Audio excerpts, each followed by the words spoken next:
The moment the entire town fell silent, Cora Bennett knew her worst nightmare had come true. Mrs. Halstead's voice cut through the church social like a blade. A girl with a child and no husband doesn't belong here.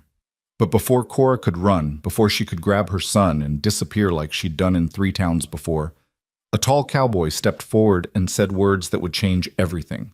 If you want to know how a woman nobody wanted became the heart of a family built on courage, stay until the end. And comment what city you're watching from so I can see how far this story travels. The Woman Who Stayed in the Shadows. The gunshot cracked across Silverside's town square like thunder splitting a summer sky, and Cora Bennett's entire world contracted to the small, warm body pressed against her chest. "Mama?" 4-year-old Evan's voice trembled against her collarbone, his small fingers tangling in the worn fabric of her dress. "Mama? What was that?" "Shh, baby, shh." Cora's heart hammered so violently she was certain everyone within 10 feet could hear it. Her arms tightened around Evan as she pressed them both deeper into the narrow gap between the general store and the boarding house, where shadows gathered thick as guilt and just as heavy. Around them, Silverside's Founders' Day festival continued its raucous celebration. Someone shouted, "Just a cowpoke celebrating, no harm done."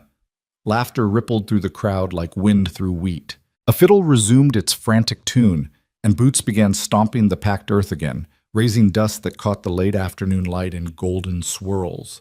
But Cora couldn't move, couldn't breathe.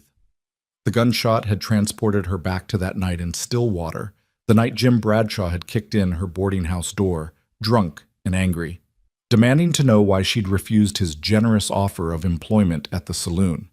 The night she'd grabbed Evan and run with nothing but the clothes on their backs and $7 sewn into her petticoat. "Mama, you're squeezing too tight." Evan squirmed in her grip, and Cora realized her fingers were digging into his small shoulders. "I'm sorry, sweetheart. I'm sorry." She forced herself to loosen her hold, though every instinct screamed at her to grab him and run. Again, always running, always one step ahead of whispers and judgment and men who thought a woman alone was a woman available. They'd been in Silverside for 3 weeks, longer than Cora had stayed anywhere since leaving Kansas City nearly 2 years ago.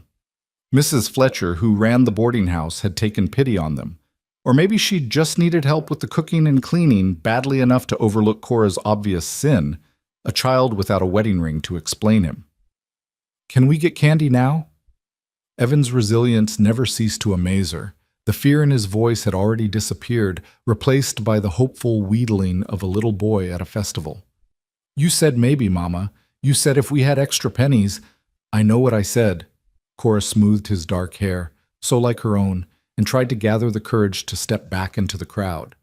But the thought of all those eyes judging, calculating, whispering, made her stomach clench. She knew what they saw when they looked at her. A fallen woman. A girl who'd made a mistake and refused to hide the evidence. At 22, Cora had learned that society had no mercy for women like her, no matter how they'd come to their circumstances. It didn't matter that she'd been 17 and desperately in love. It didn't matter that Robert Cunningham had promised her everything, marriage, a home, a family, and delivered nothing but lies and abandonment. "Mama?" Evan pulled back to look at her face, his brown eyes, Robert's eyes, though Cora tried never to think of that, wide with concern. "Are you sad again?" The question pierced her heart. 4 years old, and he already recognized the weight she carried, the shadows that never quite left her face. "No, baby, Mama's fine. I'm just—" She stopped because she'd promised herself she would never lie to him. He deserved that much honesty in a world that had given him so little. "I'm just being careful." "Because of the bad men?" Cora's throat tightened. She'd tried so hard to shelter him from the worst of their struggles, but children saw everything. They absorbed fear like roots absorbing rain, drawing it deep into themselves where it could twist and warp their view of the world. "There are no bad men here," she said, praying it was true. "This is a nice town. Mrs. Fletcher is kind to us, isn't she?" Evan nodded, but his expression remained solemn. Too solemn for a child who should be running wild at a festival, his pockets full of penny candy and his face sticky with lemonade. "Tell you what," Cora said, making a decision that felt both reckless and necessary. "Let's go find those candies, but we stay together, And if Mama says it's time to go, we go. Deal? Deal! Evan's face transformed with joy so pure it made Cora's chest ache.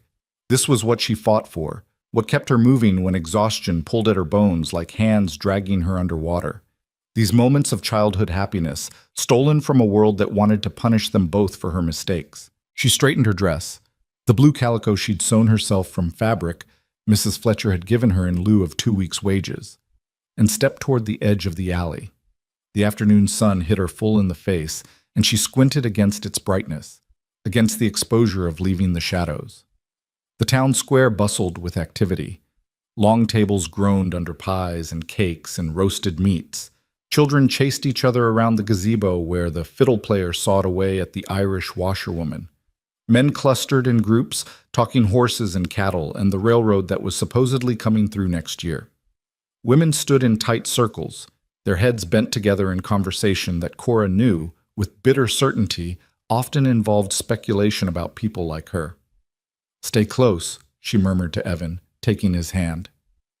They'd made it perhaps 10 feet into the crowd when Mrs. Halstead materialized in front of them, like divine judgment made flesh. Delilah Halstead was 50 if she was a day, with a spine like an iron rod and a face that suggested she'd never had an impure thought in her life, and was deeply suspicious of anyone who had. Her husband owned the bank, her father had founded half the town, and she ran the ladies' social committee with the efficiency of a general commanding troops. "Miss Bennet?" The title was weighted with meaning, not Mrs., not respectable, just Miss with all its implications. "Mrs. Halstead." Cora's voice came out steadier than she'd expected. She felt Evan press against her skirts, instinctively seeking shelter. "I don't believe I've seen you at our Sunday services." Mrs. Halstead's eyes, pale blue and cold as winter ice, swept over Cora from head to toe, cataloging every mended seam, every sign of poverty and shame. "I've been working, ma'am. Mrs. Fletcher needs help serving breakfast to the boarders on Sunday mornings." This was true, though Cora knew it was also an excuse. She couldn't bear to sit in that church, feeling the eyes on her back, the whispers that followed her down the aisle like ghosts. "How convenient." Mrs. Halstead's lips thinned. "Though I would think a woman in your situation would be more concerned with her immortal soul." The words struck like a slap, and Cora felt blood rush to her cheeks. But before she could formulate a response, before she could grab Evan and retreat to the safety of their small room at the boarding house, a deep voice spoke from behind her. "Mrs. Halstead, always a pleasure." Cora turned to find a man standing just over her shoulder, close enough that she could smell leather and sage and something else, something clean, like wind over open prairie. He was tall, taller than most men she'd known, with broad shoulders and work-roughened hands. His face was weathered in the way of men who spent their lives outdoors, but his eyes were kind, startlingly kind, the color of honey in sunlight. Those eyes met hers for a brief moment, and something passed between them. Understanding, maybe, or recognition of a fellow soul who knew what it meant to be judged. Then he turned his attention to Mrs. Halstead, and his expression shifted to something polite but firm. "I don't believe I've had the pleasure of meeting your companion." Mrs. Halstead's face pinched like she'd bitten into a lemon. "This is Miss Bennet. She works for Ida Fletcher at the boarding house." "Pleasure, Miss Bennet." The man touched the brim of his hat. "Colt Avery. I'm new to town myself, just took up a section of land west of here, planning to build it into a proper ranch."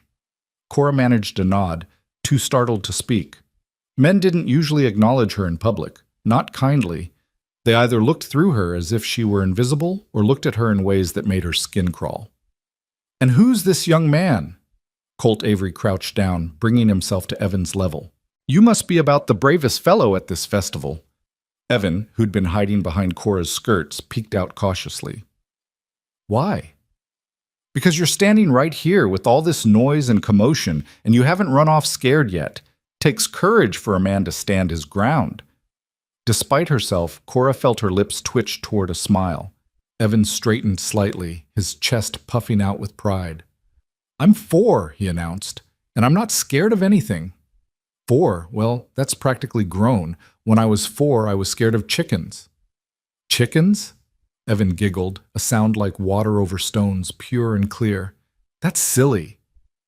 You'd think so, wouldn't you? But there was this one rooster at my uncle's farm, mean as a snake, chased me clear across the yard every morning. Colt Avery's eyes crinkled at the corners. Your mama know you're so brave. She knows. Evan glanced up at Cora with such absolute trust that she felt tears prick at her eyes. Mama says I'm her brave boy. Sounds like your mama's a smart lady. Mrs. Halstead made a noise somewhere between a cough and a snort. Mr. Avery, I hardly think... We were just heading to look at the candies, Colt continued, as if the older woman hadn't spoken. He straightened, his gaze returning to Cora. If you'd permit me, Miss Bennett, I'd be honored to escort you and your son. Being new to town, I could use the company, and I hear the licorice from the general store is particularly fine. Cora stared at him, searching for the catch, the angle, the ulterior motive, but all she saw in his face was genuine warmth, and underneath that, a kind of quiet determination that suggested he knew exactly what he was doing and why. Her voice faltered. She couldn't remember the last time someone had offered her kindness in public, where others could see, where it mattered. Please, Mama? Evan tugged at her hand. The man likes licorice, Mrs. Halstead's expression had gone from sour to thunderous. Mr. Avery, I don't know what they do where you come from, but in Silverside, we have standards. And I'm sure those standards include treating all of God's children with respect and compassion, Colt said mildly. My mother always said that was the whole point of going to church, learning how to be kinder. She'd be disappointed if I forgot that lesson now. The older woman's mouth opened and closed like a landed fish. Then she drew herself up to her full height, which was still several inches shorter than Colt Avery, and sniffed. I'll be speaking to my husband about this. Good day. She swept away, her back rigid with disapproval, and Cora found herself alone with this strange cowboy who just publicly defended her against the most powerful woman in town. You didn't have to do that, she said quietly. Mrs. Halstead, she runs things here. She could make your life difficult. Colt shrugged, apparently unconcerned. I've dealt with difficult before, and I don't much care for people who kick folks when they're down. His eyes met hers again, warm and steady. Seemed like you could use a friend. Cora wanted to tell him she didn't need friends, didn't need anyone, that she and Evan were fine on their own, but the words stuck in her throat because they were lies, and she'd promised Evan she wouldn't lie. We were going to get candy, she said instead, her voice barely above a whisper. Then let's get candy. Colt offered his arm in a gesture so natural, so easy, that for a moment Cora forgot she was supposed to be invisible. She looked down at Evan, who was practically vibrating with excitement, and then at the arm extended toward her. It was just a walk across the town square, just a few minutes in the company of a kind stranger. What harm could it do? Everything, whispered the part of her that had learned to survive by staying hidden. This is how it starts. This is how you get hurt again. But there was another voice, too, quieter but insistent. The voice that remembered being 17 and brave, before the world had taught her to be afraid. The voice that wanted Evan to see his mother as more than a shadow, more than a cautious ghost haunting the edges of life. She placed her hand lightly on Colt Avery's arm. His smile was like sunrise, slow and warm and full of promise. Come on, partner, he said to Evan. Let's go see about that licorice. They moved through the crowd together, and Cora felt the stares like pinpricks against her skin. But Colt Avery walked steadily, his stride unhurried, as if escorting her and her son through the Founders' Day festival was the most natural thing in the world. The candy stand was run by Mr. Chen, who operated a small shop on the east side of town. He'd always been kind to Cora, never asking questions, sometimes slipping Evan an extra peppermint when he thought no one was looking. Miss Bennett! Mr. Chen's face creased into a genuine smile. And young Evan, come to see the sweets. Yes, sir.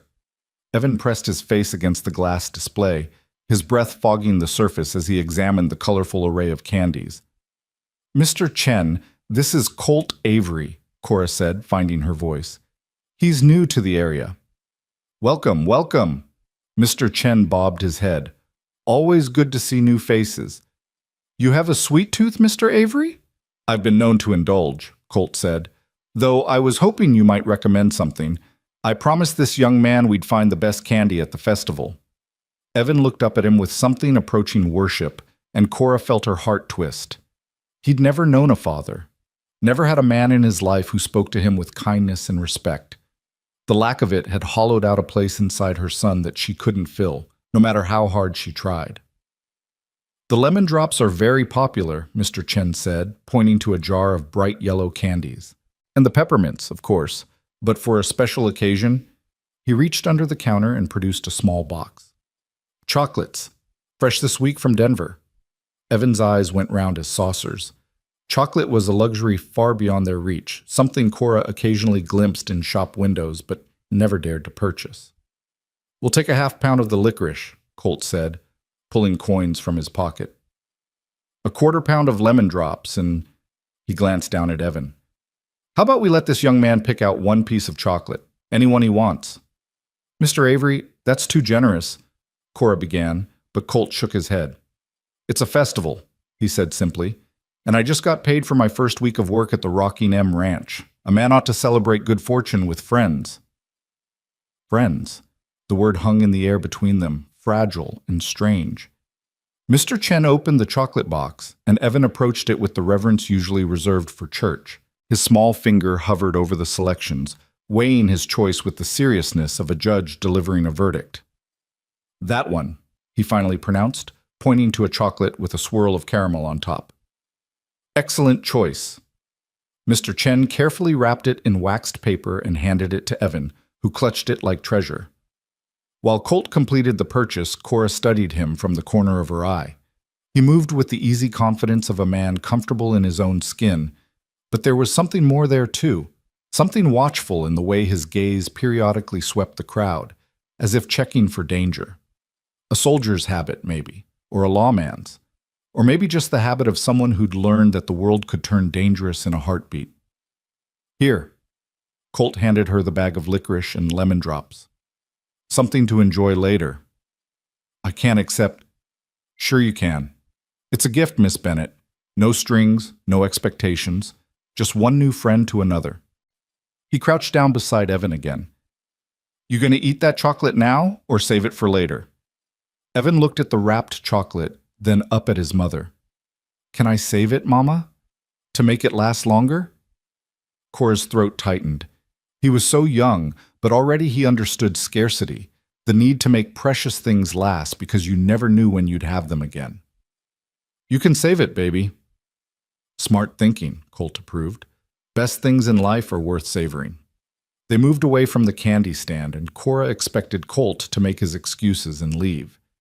She'd gotten used to brief kindnesses, small gestures that made people feel good about themselves without requiring any real commitment or cost. But Colt didn't leave. Instead, he walked with them toward the far edge of the square, where the crowd thinned and the noise dropped to a manageable level. He found a bench beneath an old oak tree and gestured for Cora to sit. You looked like you could use a break from the crowd, he said. Cora sank onto the bench, grateful beyond words. Her feet ached. She'd been up since dawn, helping Mrs. Fletcher prepare breakfast for the boarders, and the tension of moving through the festival had left her exhausted. Evan immediately climbed onto the bench beside her, unwrapping his chocolate with the careful precision of a surgeon. So, Colt said, leaning against the oak tree with his arms crossed. How long have you been in Silverside? 3 weeks. Cora smoothed her skirt, a nervous habit. We came from Stillwater before that. That's quite a ways. You have family here? She shook her head. No family, just looking for a fresh start. Colt nodded slowly, and something in his expression told her he understood exactly what kind of fresh start she meant, the kind where you left your past behind and prayed it didn't follow you. Fresh starts are good, he said. I'm after one myself, actually. Spent the last 8 years working other men's ranches, saving every penny. Finally got enough to buy my own land. It's not much yet, just open prairie and a creek. But it's mine. There was pride in his voice and something else. Determination, the same quality Cora heard in her own voice when she talked about making a better life for Evan. That sounds wonderful, she said, and meant it. She'd stopped dreaming of permanence, of belonging somewhere, but she could still appreciate it in others. It will be, once I build it up. Got plans for a house, a barn, corrals, going to raise horses. Good stock for working cattle. He paused, studying her face. You ever think about settling down? Really settling, I mean. Not just landing for a bit before moving on. The question was too perceptive, too knowing. Cora felt herself start to draw back into the protective shell she'd built around her heart. I settle where the work is, she said carefully. Mrs. Fletcher has been kind enough to employ me. As long as she needs help, I'll stay. And after that? After that? Cora looked down at Evan, who was taking tiny bites of his chocolate, his face blissful. After that, we'll see. It was the truth, though not all of it. The whole truth was that she never planned more than a few weeks ahead, never allowed herself to imagine a future where she and Evan could stay in one place. Men like Robert Cunningham had taught her that stability was an illusion, a trick played on foolish girls who believed in promises. Mama, this is the best chocolate in the whole world, Evan announced, chocolate smeared around his mouth. I'm sure it is, baby. Cora pulled a handkerchief from her pocket and gently wiped his face. What do you say to Mr. Avery? Thank you, Mr. Avery. Evan beamed up at the cowboy. You're very nice. You're welcome, partner, and you can call me Colt if your mama doesn't mind. Evan looked at Cora with hopeful eyes, and she found herself nodding. It seemed a small thing to give, this permission for informality, but it also felt dangerous, like opening a door she'd worked hard to keep closed. The afternoon wore on and still Colt didn't leave. He sat with them beneath the oak tree, telling Evan stories about horses and cattle drives, about sleeping under stars so thick they looked like spilled sugar. His voice was low and steady, the kind of voice that made you want to listen, to believe in the possibilities he described. Cora tried to maintain her guard, but exhaustion and the simple pleasure of companionship wore at her defenses. She found herself relaxing incrementally, her shoulders dropping from their usual tense hunch, her hands unclenching in her lap. You're good with children, she said during a lull in Colt's stories. Evan had climbed down from the bench to chase a butterfly, staying carefully within sight as she'd taught him. I like kids. They're honest. No pretense, no games. They say what they mean and mean what they say. He watched Evan dart after the butterfly, his expression fond. That's a good boy you've got there. He is. Pride and fierce love swelled in Cora's chest. He's the best thing I ever did. The words slipped out before she could stop them, raw and revealing.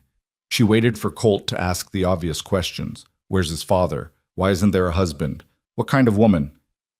But Colt just nodded. I can see that. He's lucky to have you. The simplicity of it, the lack of judgment, the easy acceptance, made Cora's eyes burn with unshed tears. She turned her face away, blinking rapidly, trying to compose herself. Miss Bennett, Colt's voice was gentle. I don't know your story, and I don't need to, but I know meanness when I see it, and I saw the way Mrs. Halstead looked at you, way some of the other women did too, and I want you to know something. She forced herself to look at him. Whatever you've been through, whatever happened to bring you here, that's your business. But judging you for it, that's not right. And any man worth his salt would see what I see.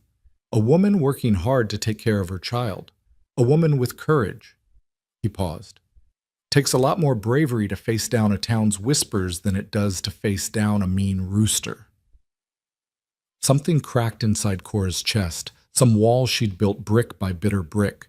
She wanted to tell him he was wrong, that she wasn't brave, that she was a coward who'd let fear dictate her life for 2 years, but the words wouldn't come.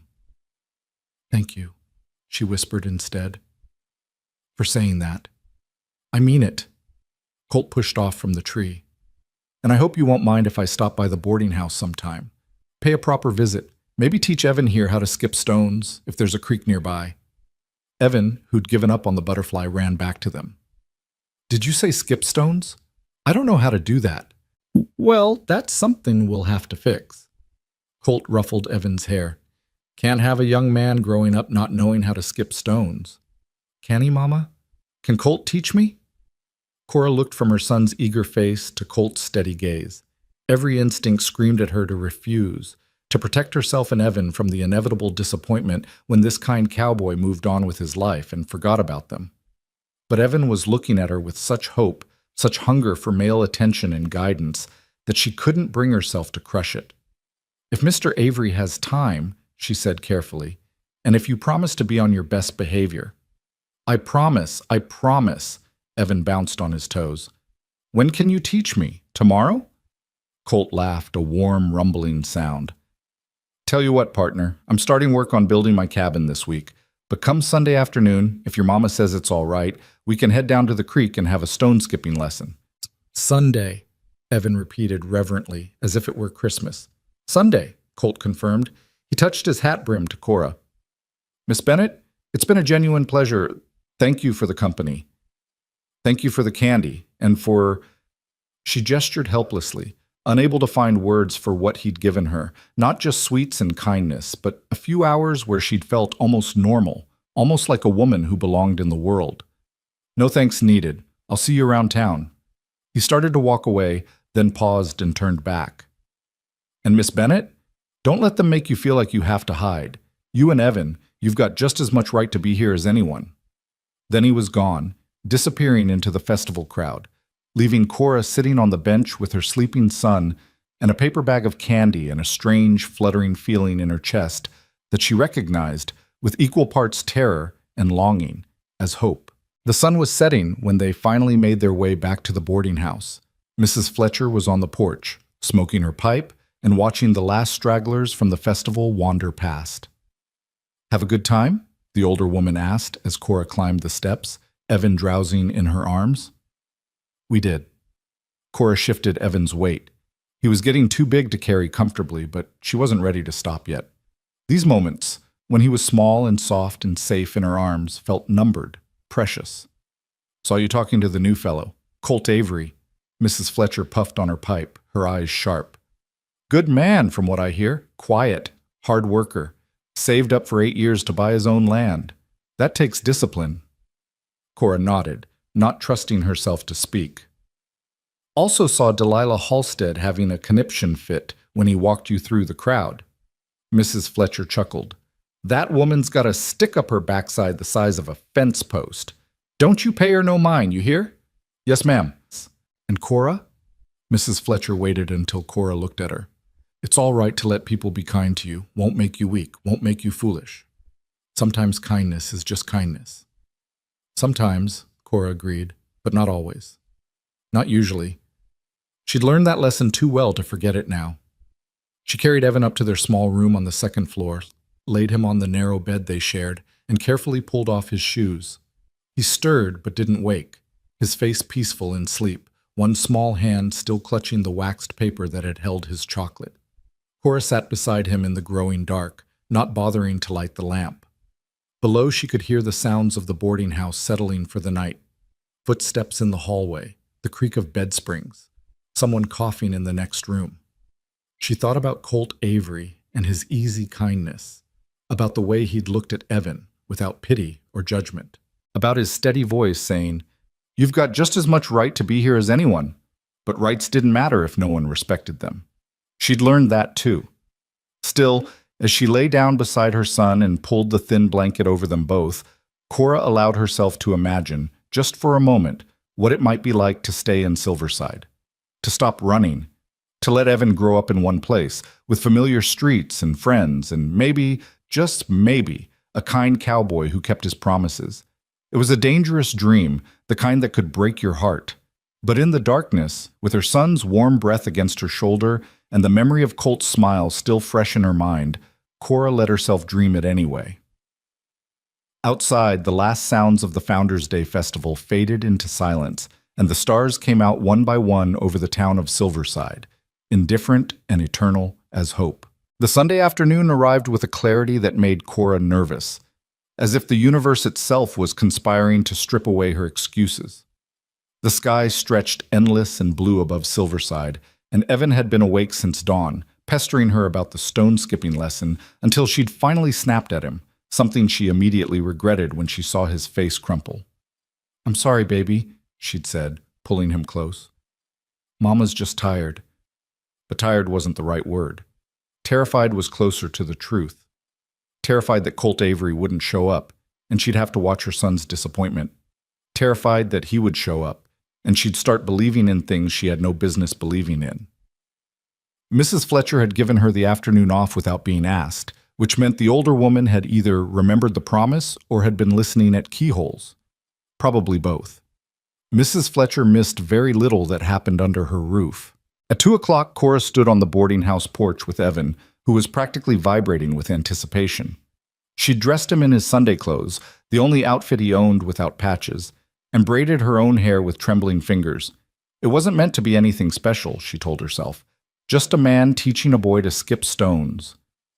People did that sort of thing all the time. Except people didn't do that sort of thing for her. Not for the woman with a child and no husband. Not for the girl who'd made the wrong choice and refused to disappear with the evidence of her sin. "Do you see him, Mama? Is he coming?" Evan stood on tiptoe, craning his neck to see down the dusty street. "I don't know, sweetheart. We'll wait a few more minutes, and if he doesn't— Miss Bennett!" Cora turned to find Colt walking up the street, and her breath caught in her throat.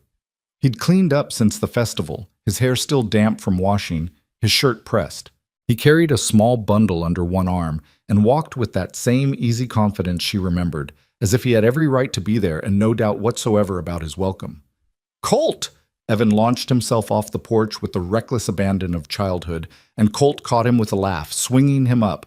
"Whoa there, partner! You trying to bowl me over?" He set Evan down but kept a hand on the boy's shoulder. "You ready for that stone-skipping lesson?" "I've been ready since forever. Mama said we had to wait until 2 o'clock, and I watched the clock in the dining room for hours and hours." 15 minutes, Cora corrected, but she was smiling despite herself. "He watched it for 15 minutes. "Well, that's mighty patient of you." Colt's eyes met hers over Evan's head, warm and teasing. "Some folks can't stand to wait even that long for something they're looking forward to." Was he talking about Evan or about something else? Cora felt heat rise in her cheeks and looked away, fussing with her shawl even though the afternoon was warm. "I brought something," Colt said, holding up the bundle. "Thought we might have a picnic after the lesson, if that suits you, Miss Bennett. Nothing fancy. Just some bread and cheese and apples from Mrs. Chen's store. But a man works better on a full stomach, and I figured teaching stone skipping was serious business." "Can we, Mama? Please?" Evan bounced on his toes, and Cora found herself nodding before she could think of all the reasons why spending more time with Colt Avery was a terrible idea. "That's very kind of you, Mr. Avery." "Colt," he reminded her gently. "We're friends, remember? Friends." That word again, offered so easily, as if friendship was simple for him. As if he didn't know that friendship with someone like her could cost him standing in a town like Silverside. They walked through town toward the creek that ran along the western edge, and Cora was acutely aware of the eyes that followed them. Mrs. Morrison sweeping her porch, old Tom Jefferson sitting outside the saloon, the Patterson twins playing in their yard, all of them watching, calculating, adding this new piece of information to whatever story they were constructing about Cora Bennett and her mysterious past. Colt seemed oblivious to the attention, or perhaps he simply didn't care. He kept up a steady stream of conversation with Evan, asking about the boy's favorite foods, his favorite animals, what he wanted to be when he grew up. "A cowboy," Evan declared without hesitation. "Like you." "That's a fine ambition. Cowboys need to know all sorts of skills, though. Can you tie knots?" "No, sir." "Can you tell which way is north without a compass?" "No, sir." "Can you skip stones?" "Not yet." Evan grinned up at him. "But I'm going to learn today." "That's the spirit. A man who's willing to learn can accomplish just about anything." Colt glanced at Cora. "Your mama's been teaching you to read, I hope?" "Yes, sir. Mama reads to me every night. Right now we're reading about knights and dragons." "Knights and dragons, huh? That's good learning. Cowboys need to know their letters just like anybody else. How else can you read a brand or write a letter to your sweetheart?" Evan giggled. "I don't have a sweetheart." "Give it time, partner. Give it time." The creek appeared through a stand of cottonwood trees, its water running clear and slow over smooth stones. The sound of it was peaceful, a gentle burbling that seemed to wash away the tension Cora had been carrying in her shoulders. "This is perfect," Colt said, setting down his bundle near the bank. Shallow water, lots of flat stones. Couldn't ask for better. All right, Evan, first thing a cowboy needs to know about skipping stones is that not just any rock will do. You need a flat one, smooth, about the size of your palm. Go on and find a few. We'll pick the best ones. Evan scampered along the bank, examining stones with intense concentration. Colt moved to stand beside Cora, close enough that she could feel the warmth radiating from him in the afternoon sun. He's a good boy, Colt said quietly. Smart, curious, well-mannered. You've done fine work raising him. Cora's throat tightened. Compliments about Evan always undid her, cutting through her defenses like nothing else could. Thank you. I try. It's not always easy. I imagine not. He paused, and when he spoke again, his voice was careful. Is his father in the picture at all? There it was. The question she'd been dreading. Cora kept her eyes on Evan, watching him crouch by the water's edge. No, she said simply. He's not. She waited for the follow-up questions, the ones everyone always asked. What happened? Where is he? Did he die or did he leave? But Colt just nodded, as if her answer was sufficient. That must be hard. For both of you. We manage. The words came out sharper than she'd intended, years of defensive anger giving them an edge. She forced herself to soften. I'm sorry. I don't mean to be rude. It's just, people usually have opinions about my situation. I'm not people, Colt said. He turned to look at her fully, his expression serious. And I told you at the festival, I don't need to know your story to see what's in front of me. A woman taking care of her child the best way she knows how. That's all that matters to me. Look, Mama, I found a good one. Evan came running back, his hand full of stones. Cora blinked rapidly, willing away the tears that threatened. Let's see what you've got, baby. Colt crouched down to examine Evan's collection, his large hands gentle as he turned each stone over. This one here, see how flat it is? And smooth on both sides? That's what we want. This one's too round. It'll just plop into the water. But these three, these are winners. For the next hour, Colt worked with Evan on the mechanics of stone skipping. How to hold the stone. How to flick your wrist just so. How to throw low and fast so the stone kissed the water at the right angle. Cora sat on the bank, her skirts tucked around her legs, watching her son laugh and try and fail and try again, never once getting discouraged because Colt was there, patient and encouraging, celebrating every small improvement. That's it! You almost got it that time. Did you see how it bounced once before it sank? One more try, just a little more wrist. And then Evan did it. The stone skipped twice across the surface of the creek before disappearing with a plop, and the boy let out a whoop of triumph so loud it startled a flock of birds from the cottonwoods. Did you see, Mama? Did you see? I did it! I saw, sweetheart. That was wonderful.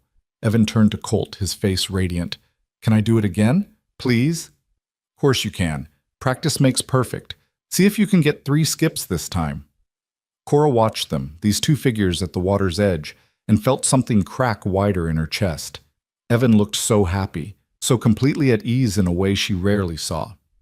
And Colt looked like he was exactly where he wanted to be, teaching a 4-year-old boy to skip stones, his face patient and kind.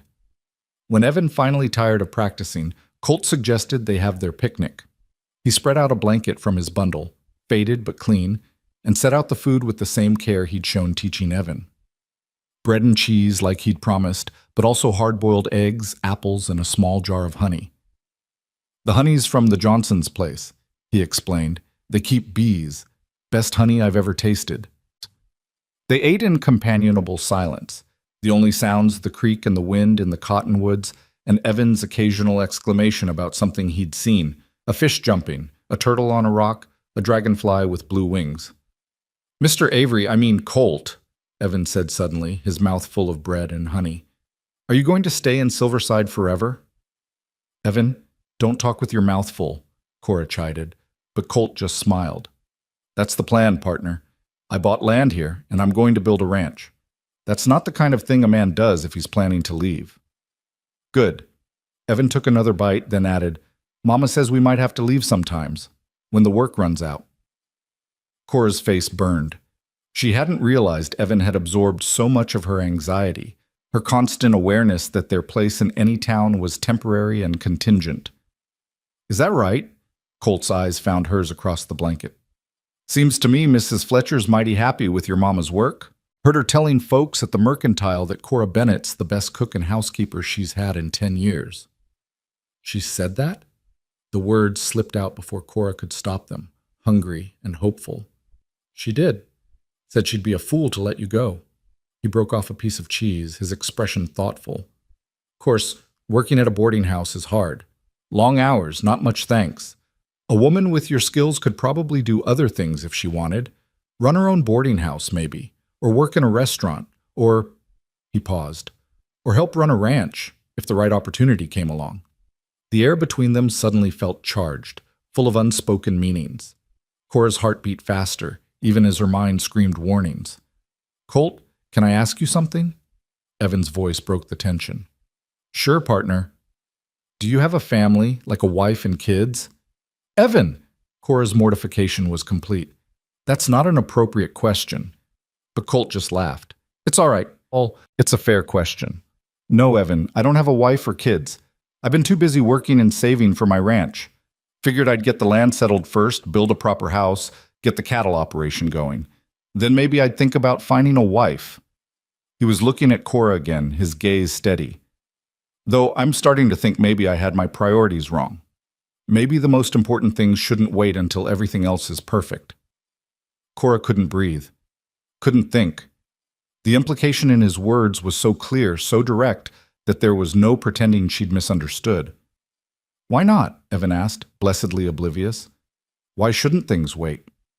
Because life doesn't wait, partner.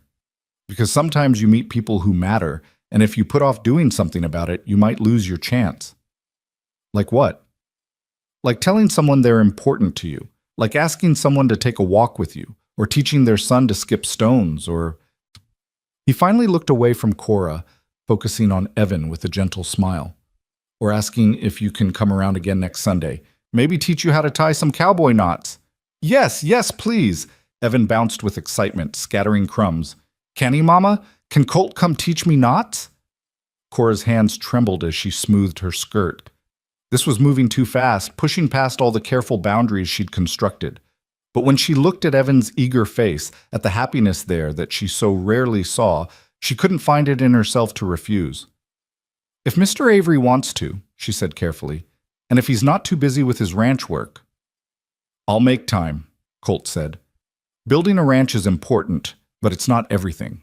A man needs friends, needs connections, needs... His eyes met hers again. Needs reasons to come into town on Sundays. They packed up the picnic as the afternoon sun began its descent toward the horizon, painting the sky in shades of gold and pink. Evan ran ahead on his walk back to town, darting from one interesting sight to another. A lizard on a rock, a flower he wanted to pick for his mother, a particularly straight stick that would make an excellent sword. He's going to sleep well tonight, Colt observed, watching the boy with amusement. He will. Thank you for this. For today. Cora struggled for words. He doesn't have many people in his life. It means a lot to him, having someone pay attention to him like this. It means a lot to me, too. Colt's voice was quiet, serious. I meant what I said, Cora. May I call you Cora? She nodded, not trusting her voice. I'd like to keep coming around, spending time with you and Evan, getting to know you both better, if that's all right with you. Why? The question burst out of her, desperate and raw. Why would you want that? You don't know anything about me, about what people say, about what I... She stopped, biting back the confession that threatened to spill out. I know enough, Colt said firmly. I know you're brave and hardworking. I know you're a good mother. I know you've been hurt and you're scared and you're doing your best to protect yourself and your boy. That's enough for me to want to know more. People will talk, Cora warned. They already are, probably.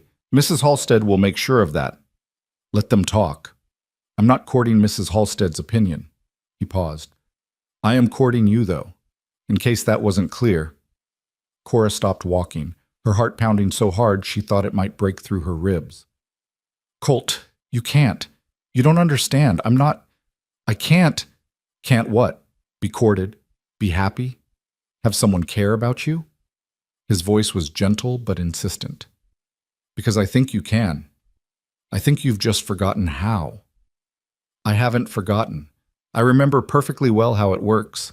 Man makes promises, woman believes him. Man leaves when things get difficult or inconvenient. Woman is left to deal with the consequences alone. The bitterness in her voice surprised even her. That how Evan's father did things? Colt asked quietly. Cora wrapped her arms around herself, cold despite the warmth of the evening. She'd never told anyone the full story. Mrs. Fletcher knew some of it, had pieced together enough to understand the basics, but no one knew the details, the specific ways Robert Cunningham had broken her heart and her life. Yes, she said finally, that's exactly how he did things. Made beautiful promises, talked about our future, our life together. Made me believe I was special, that he loved me. And then when I told him about the baby, her voice cracked. He told me I was a liar trying to trap him. Said the child probably wasn't even his. Gave me $50 and told me to take care of it. When I refused, when I said I was keeping the baby, he made sure everyone knew I was a loose woman who tried to force him into marriage with false claims. The words hung in the air between them, ugly and true. Cora waited for disgust, for Colt to make excuses and disappear like morning mist.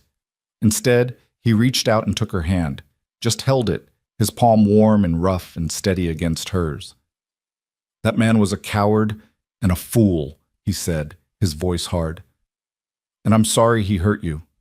But I'm not him, Cora. I don't make promises I can't keep, and I don't abandon people when things get hard. My word means something. Everyone says that at first, Cora whispered. Then I'll just have to prove it to you, however long it takes. He squeezed her hand gently. I'm a patient man, and I'm not going anywhere. Evan came running back to them, holding a dandelion gone to seed. Mama, make a wish. Cora took the dandelion, its white fluff trembling in the evening breeze. She looked at her son's expectant face, at Colt's steady presence beside her, at the town of Silverside spread out ahead of them with all its judgment and possibility. She closed her eyes and blew, sending the seeds spiraling into the sky like tiny prayers.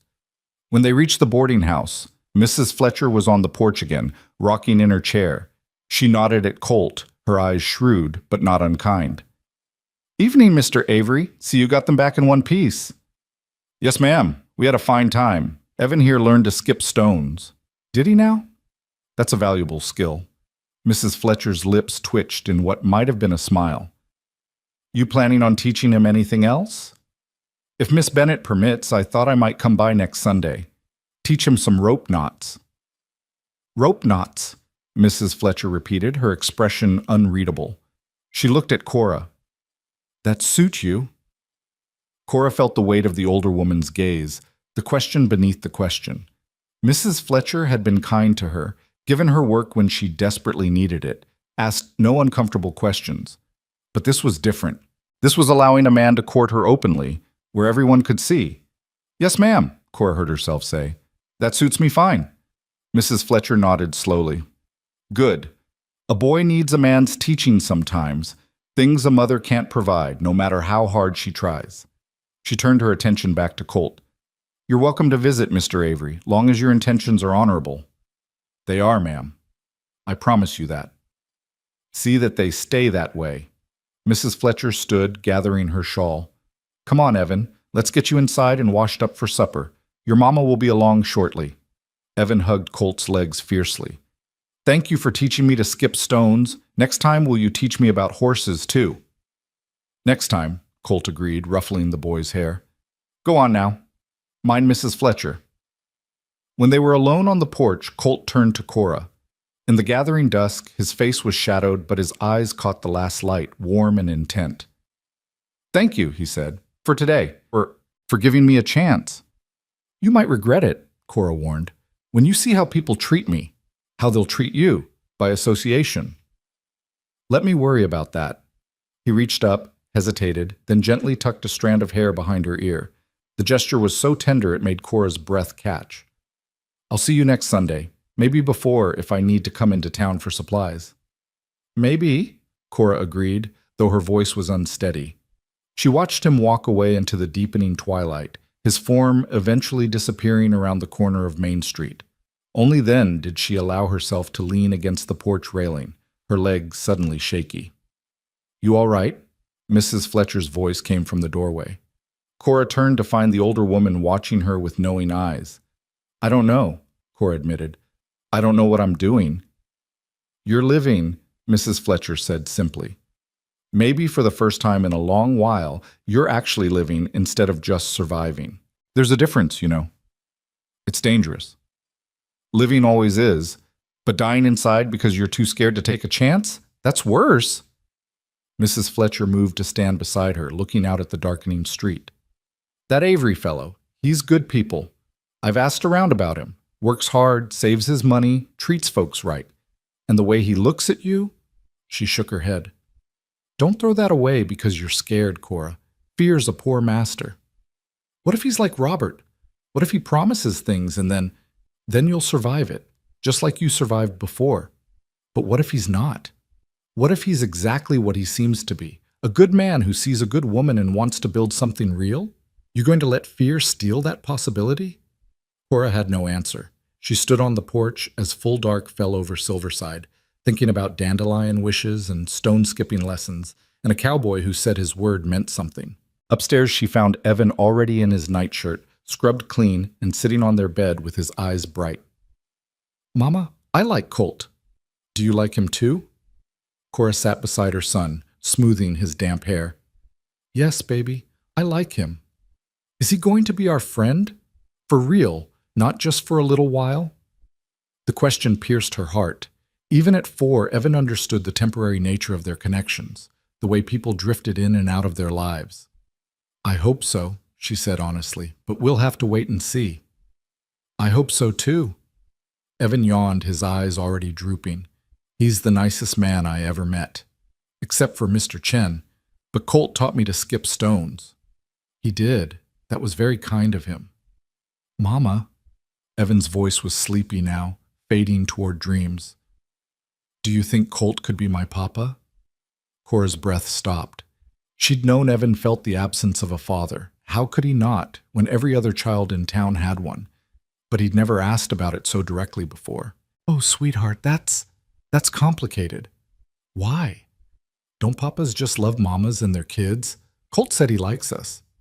He could love us if he wanted to." Out of the mouths of children, Cora held her son close, blinking back tears. "It's not quite that simple, baby. But maybe someday. We'll see." "Okay." Evan snuggled against her, already half asleep.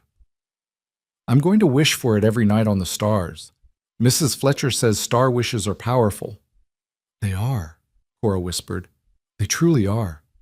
She lay beside Evan in the darkness, listening to his breathing deepen into sleep, thinking about the day that had just passed. She thought about Colt's patience teaching Evan to skip stones, about the way he'd held her hand when she told him about Robert, about his steady voice saying, "I'm not going anywhere." For the first time in 2 years, Cora allowed herself to imagine a future that extended beyond next week, next month. She imagined Sundays with Colt becoming a regular thing, imagined Evan learning all the skills a boy needed from a man who cared about him, imagined, with a terror that was almost painful, what it might feel like to be courted by someone honorable, to be loved, even, though that seemed too much to hope for. Outside, stars wheeled overhead in their ancient patterns, indifferent to human wishes but bearing them anyway, the way they'd borne the hopes and dreams of countless souls throughout time. Somewhere in the darkness, Colt Avery was probably at the small room he rented at the Rockingham Ranch, perhaps thinking about the same things she was thinking about.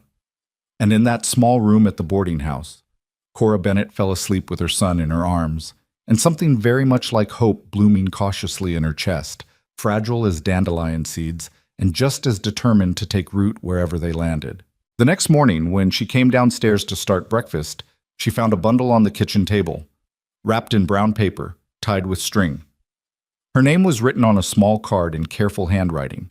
Inside, she found a length of soft blue ribbon, the exact color of the sky yesterday afternoon, and a small wooden horse carved with obvious care, its mane flowing and its legs captured in mid-gallop. The note said simply, "For Evan." Thought he might like to have a horse of his own to practice his cowboy skills with. The ribbon is for you, if you want it. No strings attached, just like the ribbon itself. Until Sunday. See, Cora stood in the quiet kitchen holding the gifts, and for the first time in years she smiled at the day ahead with something other than dread. It was a small thing, that smile, but it was a beginning. And beginnings, she was learning, were worth more than she'd given them credit for. The carved wooden horse became Evan's most treasured possession, rarely leaving his small hands during the 3 weeks that followed. Cora watched her son gallop the toy across every surface in the boarding house. The kitchen counter while she cooked, the dining table during meals, the windowsill in their room at night, and felt her careful walls crumbling with each passing day. Colt came every Sunday without fail, rain or shine. He taught Evan to tie a bowline knot, then a clove hitch, then a lasso loop. He brought stories about the progress on his cabin, about the horses he was training at the Rocking M, about the land he was slowly transforming into something resembling a ranch. And he brought small gifts that seemed thoughtless but weren't. Wildflowers picked on his ride into town, a book of frontier tales for Evan, a jar of preserves from a neighbor who'd heard Cora liked blackberries. He never pushed, never demanded more than she was willing to give. But his presence became as regular as Sunday itself, something Cora found herself anticipating despite every warning her wounded heart whispered. Mrs. Fletcher watched it all with approval, though she said little. Other residents of the boarding house began greeting Colt when he arrived, and Mr. Hendricks, who occupied the corner room, started joining their conversations on the porch, talking cattle prices and weather patterns with the easy camaraderie of men who understood hard work. But not everyone in Silverside viewed Colt's courtship with such equanimity. Cora felt the weight of disapproving stares when she walked through town, heard the whispers that cut off abruptly when she entered the general store.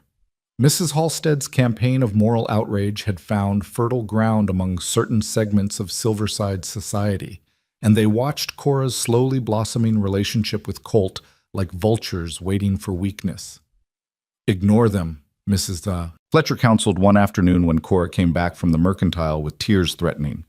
"Small minds need small targets. You're just convenient." But ignoring them became harder when the ladies' social committee announced their monthly gathering would include a potluck supper at the church.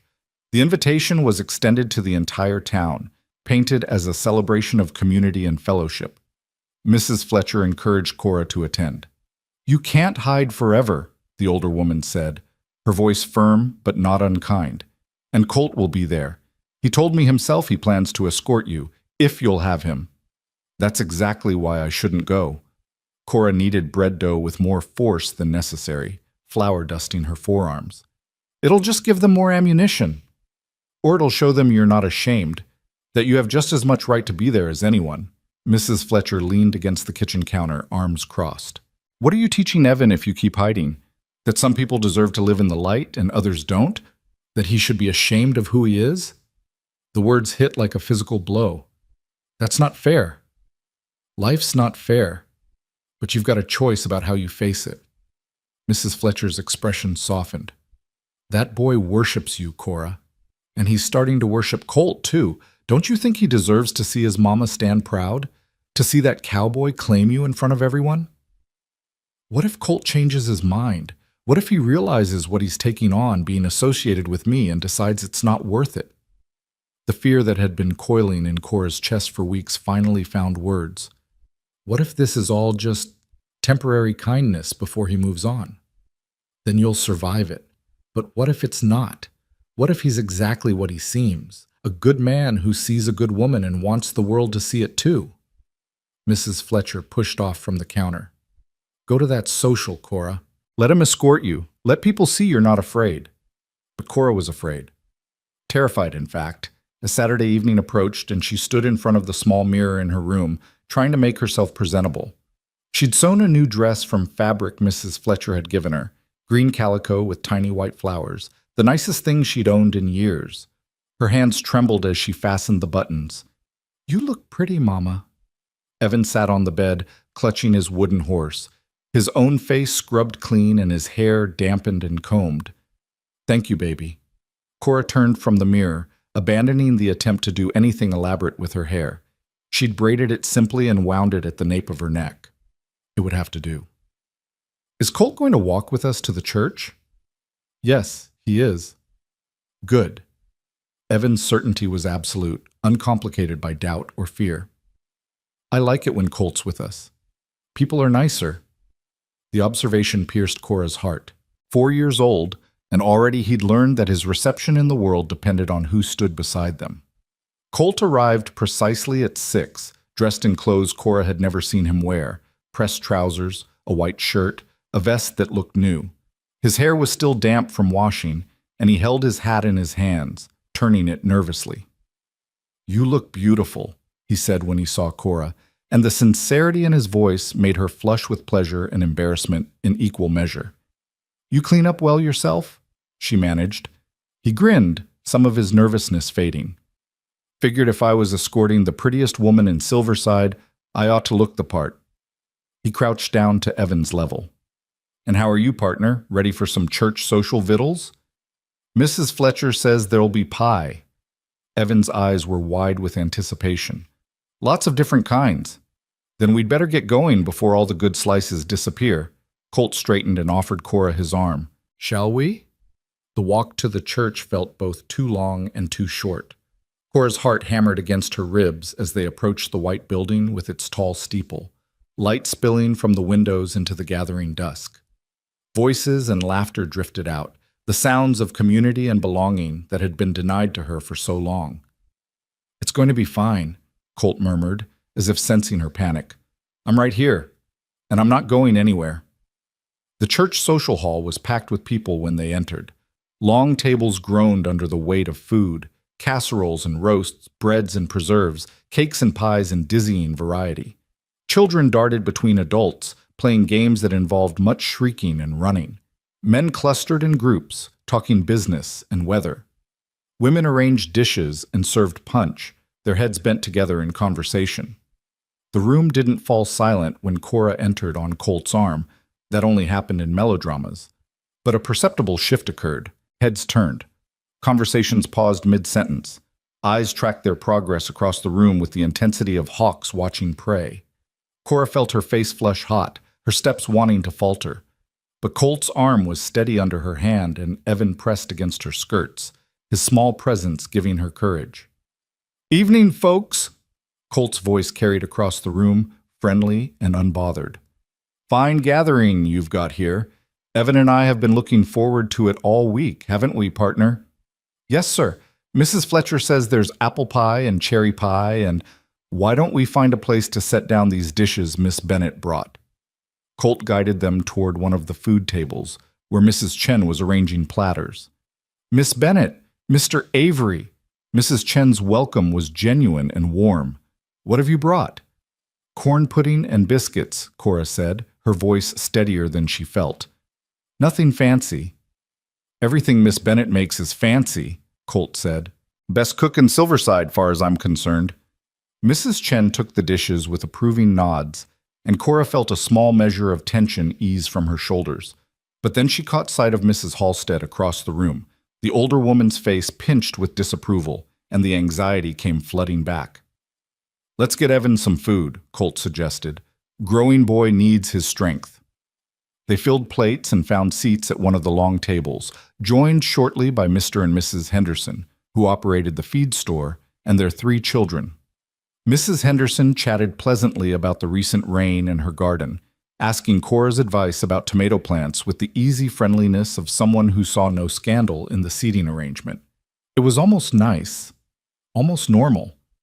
Cora began to relax incrementally, watching Evan devour his food with single-minded determination to save room for pie. She even found herself laughing at one of Mr. Henderson's stories about a confused cow that had wandered into his store. Then Mrs. Halstead's voice cut across the pleasant murmur of conversation like a knife through silk. "I'm surprised to see certain people here tonight." The room didn't fall silent, but it quieted. Enough that everyone could hear. Enough that there was no pretending Mrs. Halstead wasn't making a public statement. Cora's stomach dropped. She felt Colt's hand find hers under the table, his grip warm and firm, but it did little to stop the dread spreading through her chest. Mrs. Halstead had positioned herself near the center of the room, her posture rigid with righteous indignation. Beside her stood three other women from the ladies' social committee, their expressions ranging from uncomfortable to smugly satisfied. After all, Mrs. Halstead continued, her voice carrying with practiced ease, this is a church function, a gathering of respectable families. I wouldn't have thought someone like Miss Bennet would feel comfortable among decent people. The room was definitely quiet now. Conversations had stopped entirely. Even the children sensed something wrong and stilled their games. Cora wanted to disappear. Wanted to grab Evan and run, the way she'd run from 3 other towns when the judgment became too heavy to bear. Her throat closed up, words dying before they could form. But Colt was standing, rising to his full height with a deliberation that made the movement almost threatening. His face was calm, but there was steel in his eyes that Cora had never seen before. Mrs. Halstead, he said, his voice quiet but carrying clearly through the silent hall. I'm not sure what you're implying, but I think you ought to reconsider your words. I'm not implying anything, Mr. Avery. I'm stating facts. Mrs. Halstead's chin lifted. That woman has a child with no husband to claim him. She's been run out of how many towns now? 3? 4? And yet she comes here, to our church, as if she has the same standing as decent women who've kept themselves pure and married properly. Cora felt the words like lashes, each one drawing blood. Beside her, Evan had gone very still, his small face confused and frightened. He might not understand all the words, but he understood the tone, the cruelty beneath the righteous veneer. She has a son, Mrs. Halstead pressed on, emboldened by Cora's silence. A bastard child born of sin. And instead of showing proper shame, instead of accepting her fallen state with humility, she parades around town as if she's done nothing wrong. As if respectable men should court her in public, as if decent families should associate with her. That's enough. Colt's voice cracked like a whip, and Mrs. Halstead actually took a step back. You've said more than enough, ma'am. I have every right to express my concerns about the moral character of— You have the right to your opinions, Colt interrupted, and Cora had never heard his voice so hard, so cold. But you don't have the right to humiliate a woman who's done nothing but work hard and raise her son with love and dignity. You don't have the right to judge someone whose circumstances you know nothing about. And you sure as hell don't have the right to call a child a bastard in a church social hall while claiming to speak for Christian decency. Mrs. Halstead's face went from white to red. How dare you speak to me that way? I am a founding member of this church, a pillar of this community. Then act like it, Colt said flatly. He turned, his gaze sweeping the room, making eye contact with person after person. I've been in Silverside for about 6 weeks now. In that time, I've gotten to know Cora Bennet pretty well. I've watched her work from dawn until late at night at Mrs. Fletcher's boarding house, never complaining, always doing more than her share. I've seen her raise her boy with patience and kindness, teaching him to read and be polite and care about other people. I've seen her survive on scraps when she could, saving every penny to make sure Evan had what he needed. He paused, and in the silence, Cora could hear her own heart pounding. I don't know the circumstances that brought her to Silverside, Colt continued, though this was a lie. He knew now she'd told him 2 Sundays ago in a moment of weakness and trust. And I don't care. What I know is this. Miss Bennet is one of the most honorable women I've ever met. She's brave and strong and decent. She's survived things that would break most people, and she's done it while maintaining her dignity and her principles. She's worked hard to support herself and her son without asking for charity or making excuses. She's been nothing but kind to everyone in this town, even those who've treated her poorly. His eyes found Mrs. Halstead again. Can you say the same, ma'am? Can everyone here say the same? Or are some of you more concerned with appearances than actual virtue? More worried about what the neighbors think than about showing Christian charity to someone who's struggling? Christian charity is not the same as condoning sin, Mrs. Halstead said, but her voice had lost some of its conviction. No, it's not, Colt agreed, but condemning someone for the circumstances of their life? For doing their best in a world that's been unkind to them? That's not righteousness, Mrs. Halstead. That's cruelty dressed up in Sunday clothes. He moved then, stepping away from the table and walking to where Cora sat frozen, her face burning with humiliation and something else, something that felt dangerously like hope. He extended his hand to her. "Miss Bennet," he said, his voice gentling, "would you do me the honor of taking a walk with me? I think the night air might be pleasant." Cora stared at his hand, at the calluses and scars from years of hard work, at the steadiness of it extended toward her in a room full of witnesses. She could feel every eye in the church social hall watching, waiting to see what she would do. If she took his hand, she would be accepting his public defense of her. She would be claiming the right to be courted, to be respected, to take up space in this community. It would be a declaration that she was not ashamed, that she would not hide anymore. If she refused, she would be retreating into the shadows again. Safer, perhaps, but also lonelier. And what would it teach Evan? That his mother was something to be ashamed of? That they deserved to be treated as less than others? Her hand shook as she placed it in Colt's. His fingers closed around hers, warm and strong, and he helped her stand. "What about the boy?" someone called out. "Mr. Patterson," Cora thought, though she couldn't be sure through the rushing in her ears. Colt looked down at Evan, who was still sitting at the table, his eyes wide and frightened. "What do you say, partner? Want to come with us?" Evan nodded mutely and scrambled off the bench. Colt scooped him up with his free arm, settling the boy on his hip as naturally as if he'd been doing it for years. Then he turned back to the assembled crowd, and what he said next would echo through Silverside for months to come. "For those of you who don't know," he said clearly, "I'm courting Miss Bennet, properly and honorably, with the intention of marriage if she'll have me. I'm courting her because she's a remarkable woman, because her son is a fine boy who deserves a father who'll stand up for him, because I'm tired of living alone and I'd be proud to build a life with someone who understands hard work and sacrifice and love." Cora's breath stopped. Marriage. He'd said marriage in front of everyone, not as a vague possibility, but as an intention. "If that bothers any of you," Colt continued, his gaze sweeping the room one last time, "I invite you to examine your own lives and ask yourselves if you've lived them perfectly, if you've never made a mistake, never needed forgiveness, never required grace from others, and if you find you have lived perfectly," his voice turned dry, skeptical, "then by all means cast your stones. But do it from a distance, because Miss Bennet and I won't be staying to catch them." He guided Cora toward the door, still carrying Evan, moving with unhurried dignity through the silent crowd. No one tried to stop them. No one spoke. It wasn't until they were outside, the cool night air hitting Cora's flushed face, that she realized she was trembling violently. Her legs gave out, and she sank onto the church steps, her breath coming in gasps that might have been sobs if she'd let them be. Colt set Evan down gently. "Partner, can you do me a favor? Can you go pick some of those flowers over there? The yellow ones?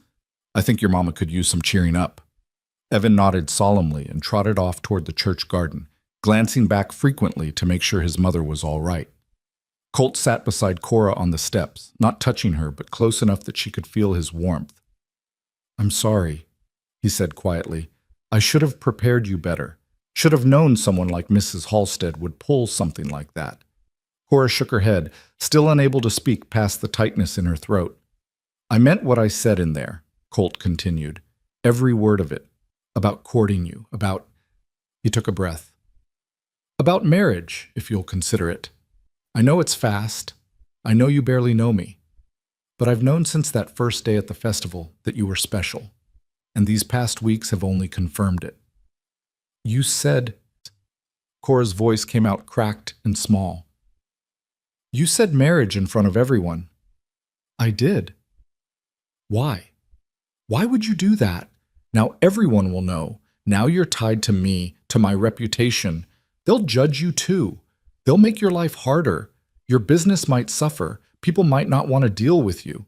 "Cora," he turned to face her fully, his hands coming up to frame her face with such gentleness it made her want to weep. "Do you really think I care about any of that? Do you really think I'd let small-minded gossips dictate who I love?" "Love?" The word came out as barely a whisper. "Yes, love. I love you. I love your strength and your courage. I love the way you put Evan first in everything. I love how hard you work, how you never complain even when things are difficult. I love the woman you are, Not some imaginary perfect version of you, but you, exactly as you are, with all your history and your fears and your scars. His thumbs brushed away tears Cora hadn't realized were falling. And I love Evan too. That boy deserves a father who'll be there for him, who'll teach him and protect him and show him what it means to be a good man. I want to be that father, if you'll let me. I'm not who you think I am, Cora choked out. I'm not strong or brave. I'm a coward who's been running for 2 years. I'm a fallen woman who made a stupid mistake when she was 17 and has been paying for it ever since. I'm damaged and scared and— You're human, Colt interrupted firmly. You're a human woman who got hurt by someone who should have protected you, who found herself alone and pregnant and did the brave thing by keeping her child when it would have been easier to give him up, who's worked herself to exhaustion to provide for that child, who's endured judgment and cruelty with dignity, who's never once stopped trying to build a better life for her son. His eyes bored into hers, intense and unwavering. That's not cowardice, Cora. That's the bravest thing I've ever seen. But everyone in there can go to hell for all I care, Colt said bluntly. Some of them will come around once they see we're serious. Some won't. That's their problem, not ours. Mrs. Fletcher supports us. The Hendersons seemed fine with it. Mr. and Mrs. Chen have always been kind.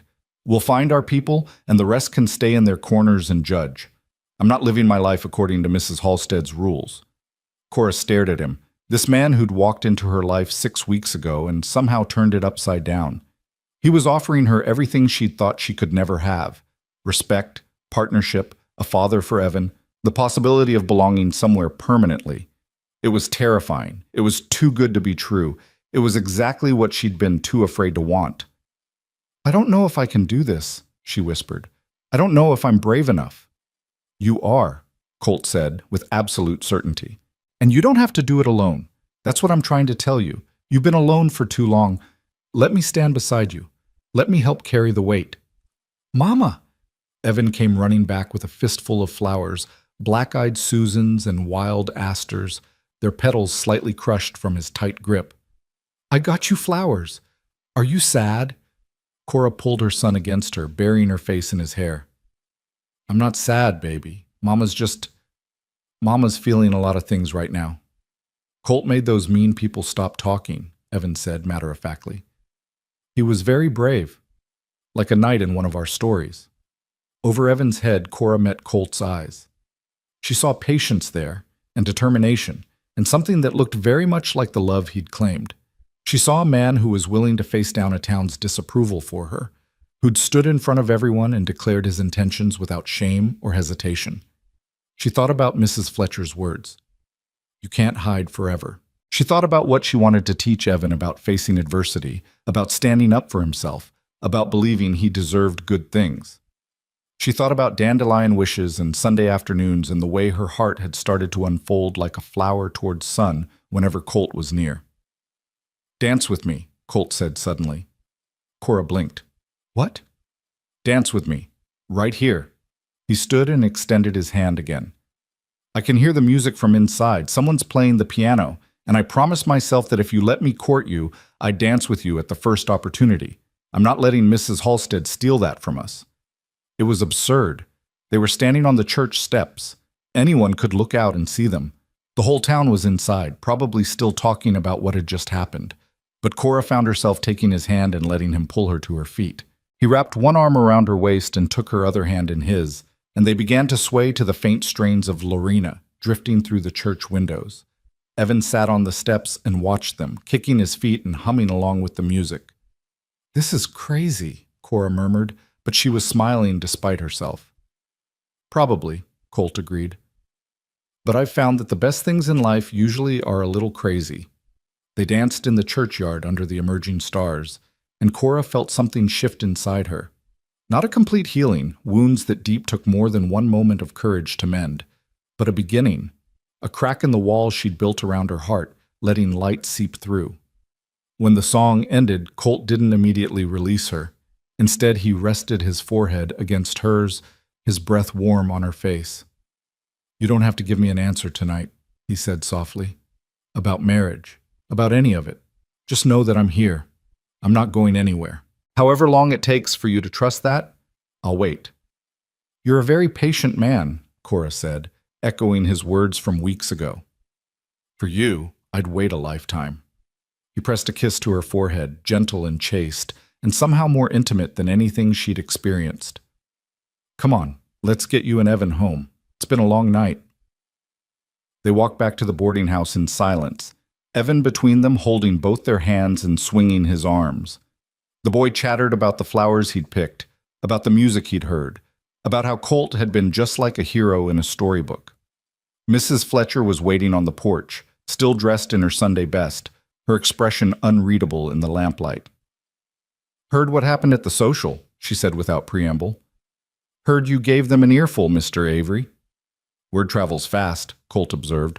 Always does in a small town. Mrs. Fletcher's eyes moved to Cora. You all right, girl? Cora nodded, not trusting her voice. Good. Mrs. Fletcher stood. Well, I'll say this. About time someone stood up to Delilah Halstead.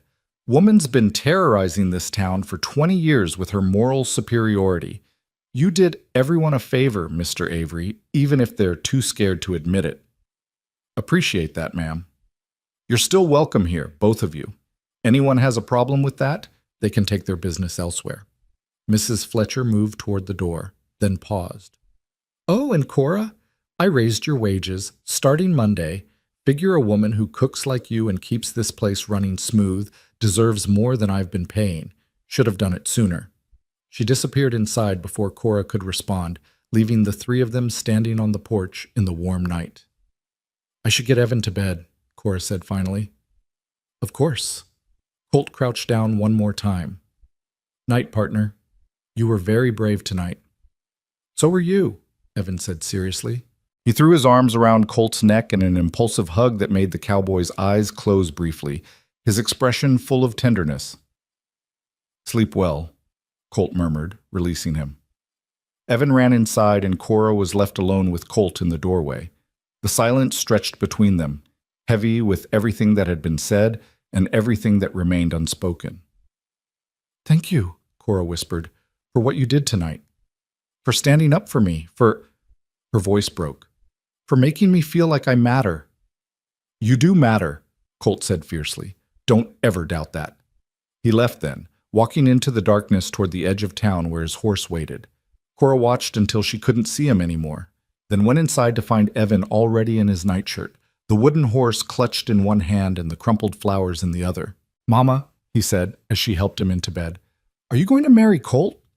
The question hung in the air between them, enormous and terrifying and full of possibility. I don't know yet, baby. Mama needs to think about it. I hope you do, Evan said, his eyes already drooping with exhaustion. I hope you marry him, and we can live at his ranch, and I can learn to ride horses and be a real cowboy, and then I'll have a papa, and you won't be sad anymore. Cora's vision blurred with tears. Oh, sweetheart. It's okay if you need to think about it, Evan added generously. Mrs. Fletcher says ladies need time to think about important things. But I think you should say yes. Colt's the best man in the whole world. He might be, Cora whispered, smoothing her son's hair. He just might be. She lay beside Evan in the darkness, listening to his breathing deepen into sleep, and thought about everything that had happened, about Mrs. Halstead's cruelty and Colt's fierce defense, about dancing under the stars, about the word marriage spoken aloud in front of witnesses, about the possibility, fragile as dandelion fluff but persistent as hope, that maybe, just maybe, she could stop running, that maybe she could build a life here in Silverside with a cowboy who saw her not as damaged or fallen, but simply as a woman worth fighting for. The decision didn't come that night, or even the next day, but something had shifted. Something fundamental had changed in that church social hall when Colt Avery had stood up and claimed her in front of everyone. For the first time in 2 years, Cora Bennett allowed herself to believe that she might deserve the life he was offering. And that belief, small as it was, felt like the beginning of something that could grow into forever. The days following the church social passed in a strange haze of tension and transformation. Cora expected backlash, prepared herself for the cutting remarks, and cold shoulders that had driven her from other towns. But Silverside surprised her in ways she hadn't anticipated. Some people did cross the street to avoid her. Mrs. Halstead's faction remained tight-lipped and disapproving, their silence more pointed than words. But others began greeting her with small nods of acknowledgement. Mrs. Henderson stopped by the boarding house with a basket of vegetables from her garden, saying only, "Thought you might could use these." Mr. Chen slipped Evan an extra piece of candy when she bought flour, his smile knowing and kind. Even Reverend Matthews sought her out after Sunday service, his weathered face gentle as he said, "Everyone's welcome in God's house, Miss Bennet. Don't let anyone tell you different." The town, it seemed, was divided, but for once, Cora wasn't standing alone on the wrong side of the divide. Colt came every day that week, not just Sundays. He'd stop by after his work at the Rocking M, dusty and tired, but always with time for Evan. He taught the boy to whistle, to identify bird calls, to understand which clouds meant rain was coming, and he talked to Cora, really talked, the way two people did when they were trying to build something that would last. He told her about growing up in Texas, the youngest of 5 boys on a struggling farm, about watching his parents work themselves to exhaustion and still lose the land when a drought lasted 3 years, about going to work for other men's ranches at 14, saving every penny while his brothers drifted into drinking and gambling and wasted lives. "I swore I'd be different," he said one evening as they sat on the boarding house porch while Evan chased fireflies in the yard. "Swore I'd build something that couldn't be taken away by bad luck or bad weather, something permanent." "Is that what the ranch means to you?" Cora asked. "Permanence?" "It's what everything means to me." His eyes found hers in the gathering dusk. "I'm tired of temporary, Cora. Tired of drifting from job to job, place to place. I want roots. Want to wake up in the same bed every morning, walk the same land, build something that'll outlast me." The weight of his words settled between them, heavy with implication. He was talking about the ranch, yes, but he was also talking about her, about them, about the family he wanted to build. "What if I can't give you that?" The fear escaped before she could contain it. "What if I'm too broken, too damaged by everything that's happened?" Colt reached across the space between their chairs and took her hand, his thumb tracing circles on her palm. "You're not broken. You're healing. There's a difference. How can you be so sure?" "Because I see you every day choosing courage over fear, working hard even when you're exhausted, being kind to Evan even when the world's been cruel to you. That's not broken, Cora. That's strong." She wanted to believe him, wanted to trust that she could be the woman he seemed to see when he looked at her. But doubt had roots that ran deep, nourished by years of shame and judgment. "I need to tell you something," she said abruptly. The words had been building in her for days, pressing against her chest like a physical weight. About Evan's father. About what really happened. "You don't have to—" "I do." She pulled her hand from his, needing the distance to get through what came next. "You said you'd marry me in front of the whole town. You defended me to Mrs. Halstead, but you're making promises based on assumptions. You deserve to know the truth before you decide if I'm really what you want." Colt settled back in his chair, his expression patient. "All right, I'm listening." Cora took a shaky breath and began. "His name was Robert Cunningham. I met him in Kansas City when I was 17, working as a seamstress in a dress shop. He was 24, from a wealthy family. His father owned a shipping company. He came into the shop to order a dress for his mother, and he—" She paused, remembering that first encounter with painful clarity. "He was charming, attentive. He made me feel special, like I was more than just a poor girl who sewed other women's pretty dresses." The memories flooded back, sharp and bitter. Robert's easy smile, the way he'd sought her out, returning to the shop again and again with transparent excuses. The flowers he'd sent.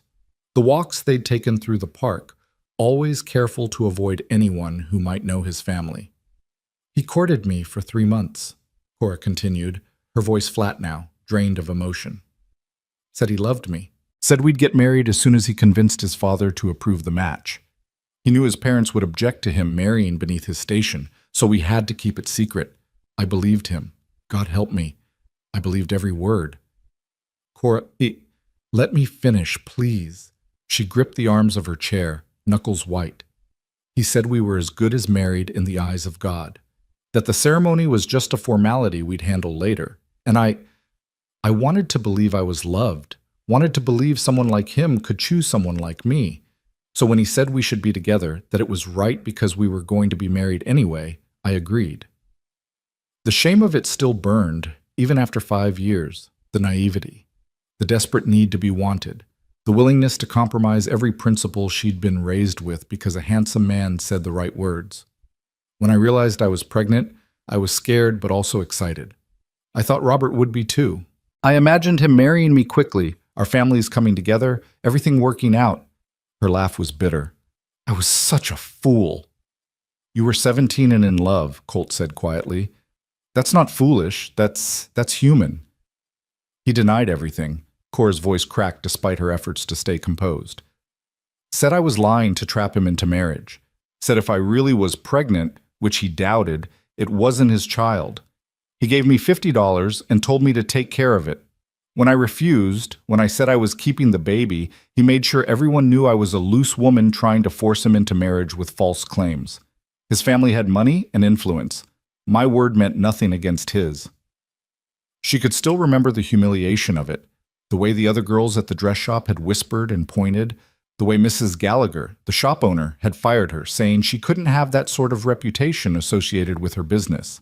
The way people she'd considered friends had suddenly become strangers, averting their eyes when she passed. I had some savings, enough for a room, and food for a few months.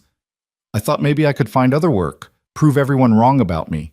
But who hires a pregnant girl with no husband? I tried 3 different towns in Kansas, same story everywhere. As soon as my condition showed, I lost whatever job I'd managed to find.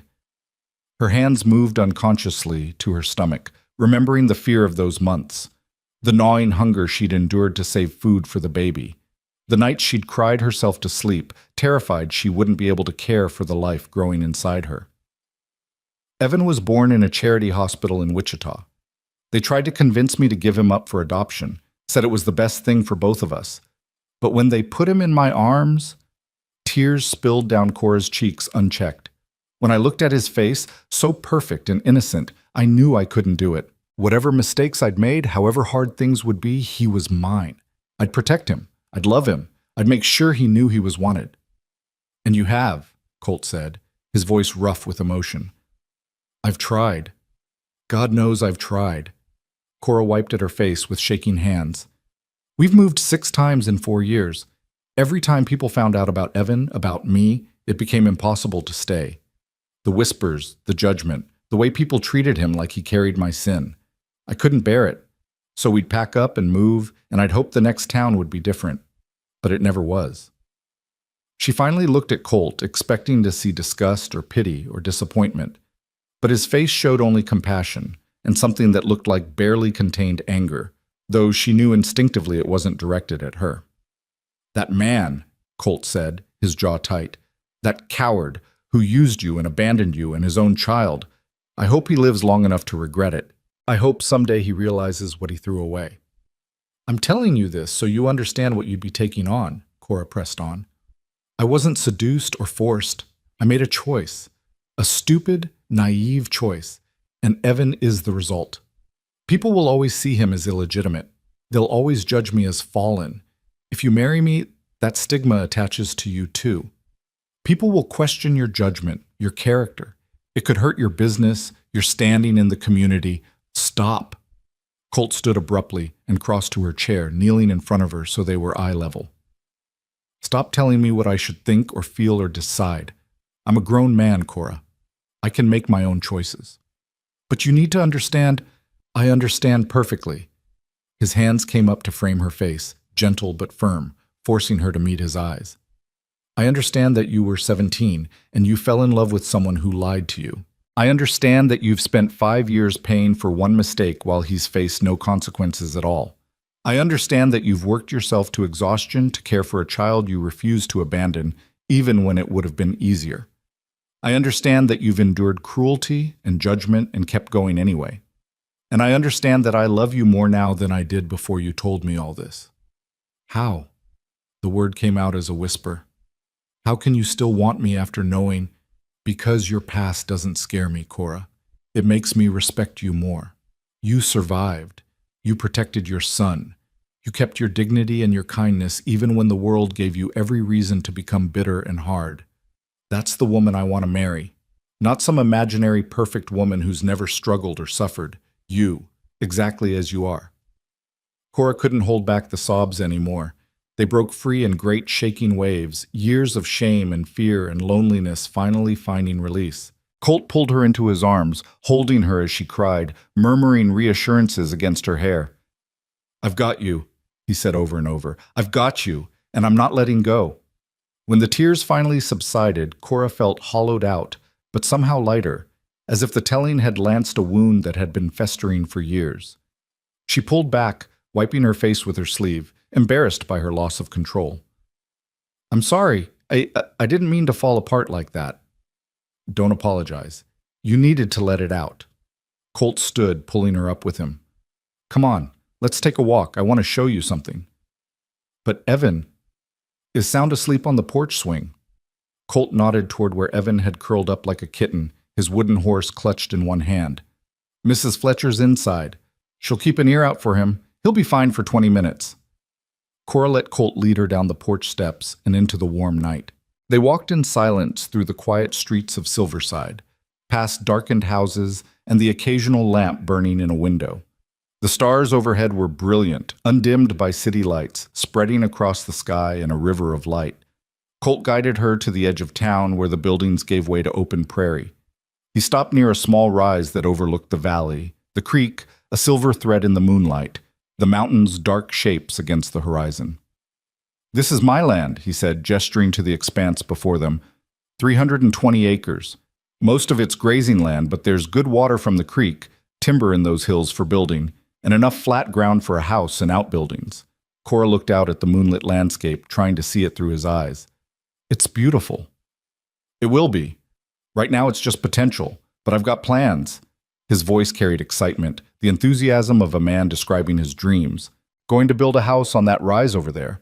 Good view, catches the breeze in summer. Barn here, corrals beyond that. Start with horses, maybe add some cattle later. Build it slow, but build it right, so it lasts." He turned to face her fully, his expression serious in the starlight. "I started building the cabin 2 weeks ago. Been working on it every spare moment I have. It's not much yet, just the frame and part of the walls. But it'll be a good house when it's done. 2 bedrooms, a real kitchen, a front porch where a person could sit and watch the sunset. Room for a family." Cora's heart was pounding again, but differently now, with anticipation instead of fear. "I'm building it for us," Colt said simply. "For you and me and Evan. I'm building it because I can't imagine a future that doesn't have you in it. Because when I think about sitting on that porch watching the sunset, you're there beside me. When I think about raising horses and working this land, I see Evan helping me, growing up learning ranching and riding. When I think about what home means, what family means, I see you." He reached into his pocket and pulled out something small, holding it up in the moonlight. A ring, simple gold, worn smooth with age. "This was my grandmother's ring," he said.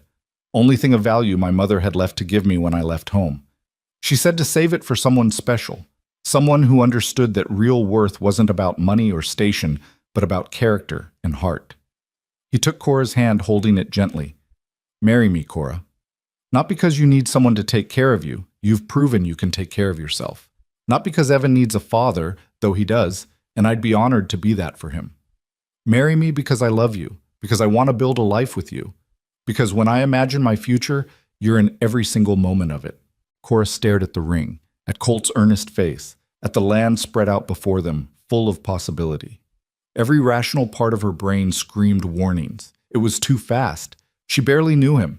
He was offering her everything she'd ever wanted, which meant it was probably too good to be true. But there was another voice, too, quieter but persistent.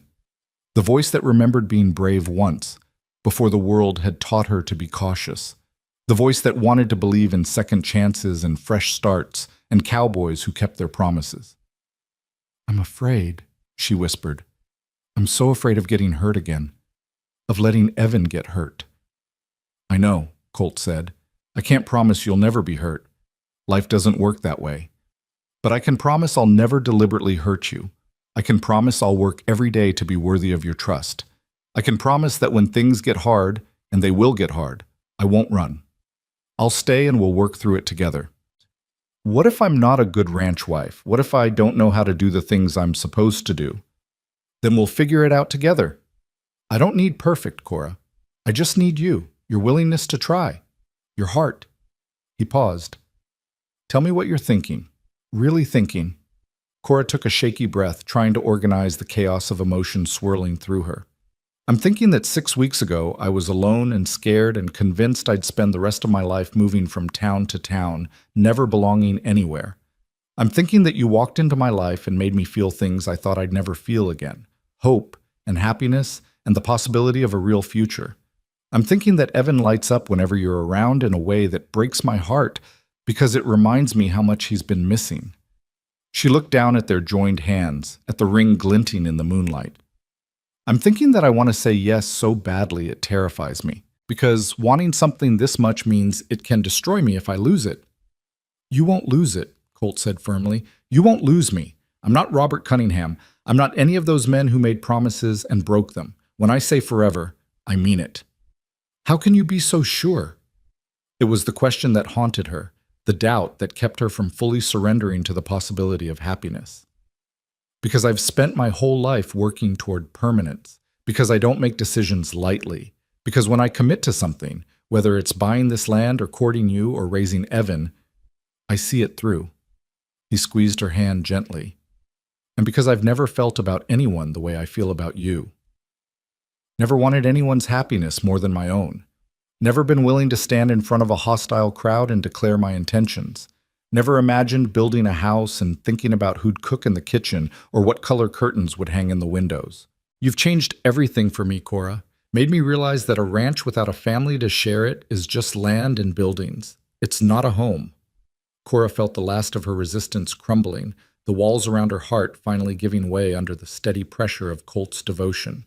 She thought about Evan asking if Colt could be his papa, about Mrs. Fletcher saying it was all right to let people be kind to you, about dancing under the stars while a town full of judgmental people watched through windows. She thought about what it would mean to say yes, to commit to this man, this life, this future full of uncertainty and possibility, to stop running and start building, to choose courage over fear. Evan asked me if you were going to be his papa, she said quietly. The night of the church social. He said he hoped I'd say yes because you're the best man in the whole world. Colt's eyes shone suspiciously bright. That boy's got good judgment. He does. Mom, Cora smiled through fresh tears. He sees in you what I've been too scared to fully trust. Goodness, steadiness, safety. The kind of love that doesn't run when things get difficult. Is that a yes? Colt's voice was hopeful, almost boyish in its anticipation. It's a yes, Cora whispered, and then louder, stronger. Yes. Yes, I'll marry you. Yes, I'll build a life with you on this beautiful land. Yes, I'll let Evan have the father he deserves. Yes to all of it, to everything you're offering, to the future we can make together. Colt let out a whoop of joy that probably woke half the town and swept her into his arms, spinning her around until she was laughing and dizzy. When he set her down, he slipped his grandmother's ring onto her finger. It fit perfectly, as if it had been waiting all along for her hand. You've made me the happiest man in Montana Territory, he said, and then he kissed her. Not the chaste kiss on the forehead from before, but a real kiss, full of promise and passion and reverence. Cora kissed him back, pouring into it all the hope and fear and desperate longing she'd been holding inside. When they finally broke apart, both breathing hard, Colt rested his forehead against hers. When? He asked. How soon can we make this official? I don't know. There's so much to think about, to plan. 2 weeks, Colt said decisively. I'll have the cabin finished enough to move into. We can have the ceremony at the church. Show everyone we're not ashamed, that we belong here just as much as anyone. Mrs. Fletcher can help you with a dress if you want. We'll keep it simple but proper. What do you say? 2 weeks. It was impossibly soon and yet felt like an eternity. Cora wanted to be his wife now, immediately, before fear could reclaim its hold on her heart. 2 weeks, she agreed. But Colt, about the ceremony, people like Mrs. Halstead will make trouble. They'll say terrible things, Maybe even try to stop it. Let them try, Colt said, his voice carrying that steel she'd heard at the church social. We'll invite the whole town. Everyone who wants to come can come, and everyone who objects can stay home. We're not hiding anymore, Cora. We're not pretending we don't deserve happiness. We're getting married in the light of day, in front of God and everyone, and claiming our right to build a life together. The fierce certainty in his voice steadied something in Cora. He was right. She was done hiding, done letting other people's judgment dictate her choices. She'd made mistakes, yes, but she'd also survived them, raised a good son, worked hard to build a decent life. She deserved this chance at happiness. They walked back to town hand in hand, talking in excited whispers about practical matters, where they'd live until the cabin was finished, how to tell Evan, what needed to be done in the next 2 weeks, whether Cora would continue working at the boarding house or focus on setting up their home. Whatever you want, Colt kept saying. This is our life we're building, not just mine. Your voice matters just as much. When they reached the boarding house, they found Mrs. Fletcher on the porch with a sleeping Evan still curled on the swing.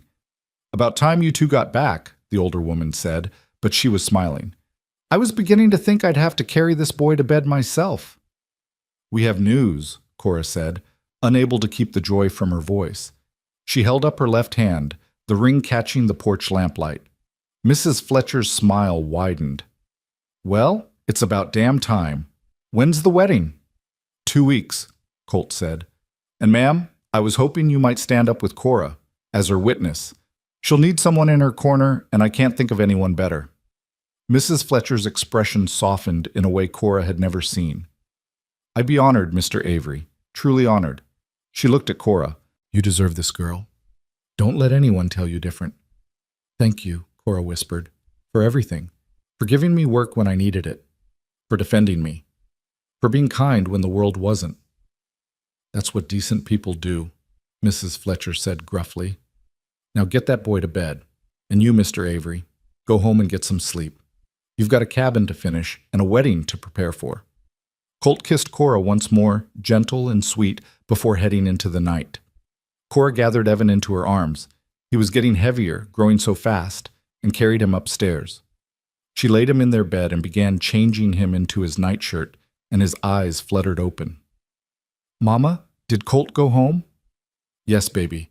But I have something to tell you, something wonderful. Evan sat up, immediately alert despite his sleepiness. What?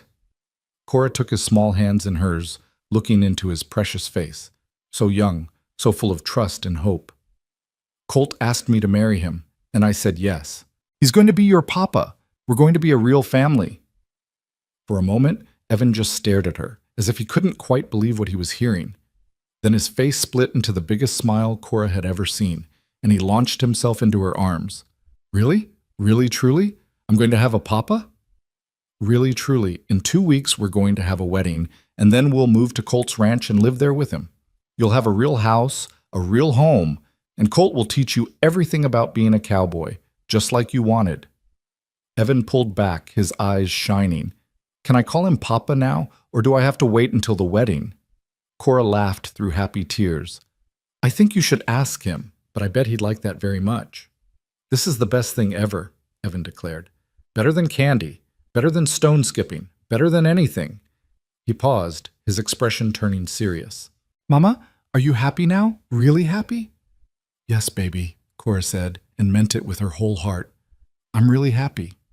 Good. You deserve to be happy. Mrs. Fletcher says so. She says you're the kindest person in Silverside, and anyone who can't see that is a fool. Cora hugged her son tight, overwhelmed by love and gratitude and the stunning realization that her life was changing in ways she'd never dared to hope for. She had a man who loved her despite her past, a son who would finally have a father, a home waiting to be built, a future that stretched out bright and full of possibility. That night, lying in bed with Evan curled against her side, Cora looked at the ring on her finger and thought about everything that had brought her to this moment. The pain and mistakes, the years of struggle and judgment, the towns she'd fled, and the shame she'd carried. All of it had led her here, to Silverside, to Colt, to this second chance she'd stopped believing existed. She thought about the girl she'd been at 17, naive and trusting, so desperate to be loved. She thought about the woman she'd become, scarred but stronger, cautious but still capable of courage. And she thought about the woman she was becoming, someone who could accept love without fear, who could build a future instead of running from the past, who could stand proud in the face of judgment and claim her right to happiness. In 2 weeks, she would walk down the aisle of Silverside's church and marry Colt Avery in front of whatever crowd gathered to witness it. Some would come to celebrate. Others would come to judge. But all of them would see that Cora Bennett was done hiding in shadows. She was stepping into the light, claiming her place in the world, building a family with a man brave enough to love her publicly and fiercely. It wouldn't erase the past. The scars would remain. But scars were proof of survival, evidence that she'd endured and overcome. And now, finally, she was ready to do more than just survive.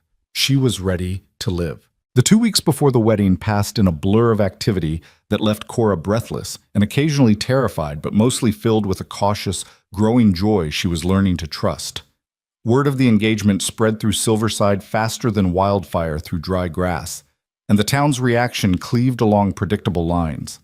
Mrs. Halstead and her followers pursed their lips and spoke in hushed, disapproving tones about the moral decay of modern society, but others surprised Cora with their support. Mrs. Chen arrived at the boarding house 3 days after the engagement with a bolt of ivory silk.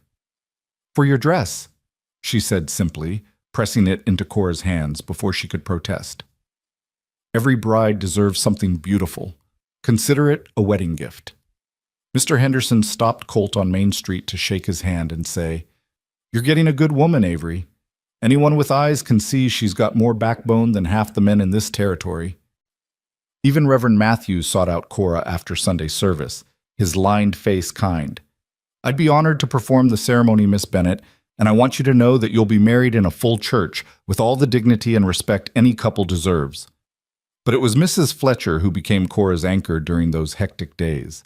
The older woman threw herself into wedding preparations with surprising enthusiasm, helping Cora sew the dress from Mrs. Chen's silk, arranging for food and flowers, deflecting the worst of the gossip with sharp words and sharper looks. "Let them talk," Mrs. Fletcher said one afternoon as they worked on the dress in the boarding house parlor.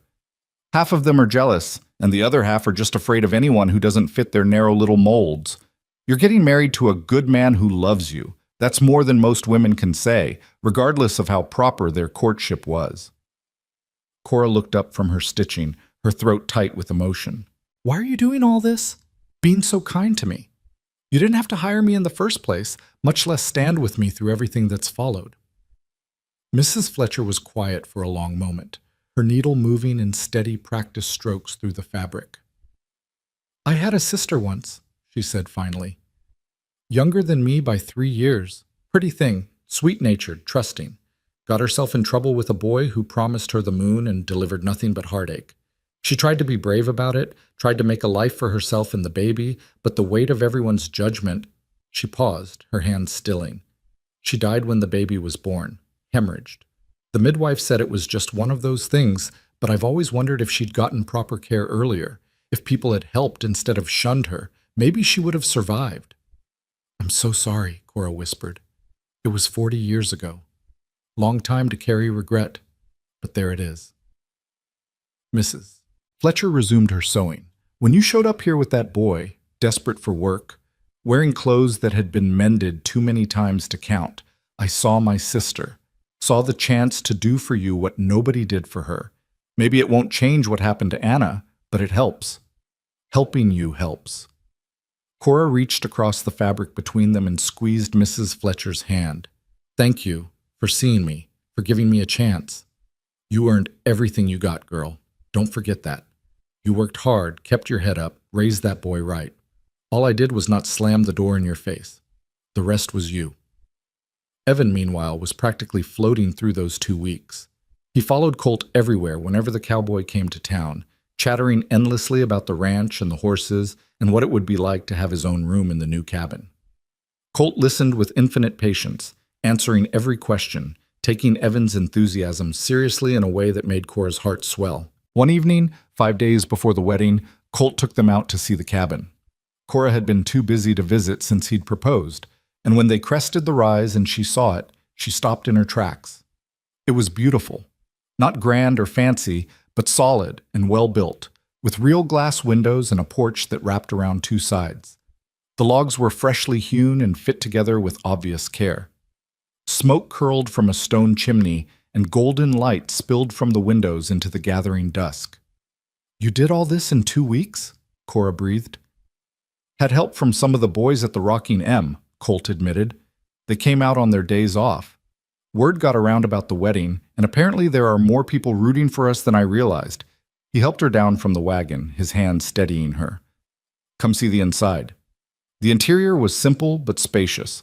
A main room with a stone fireplace and real wooden floors.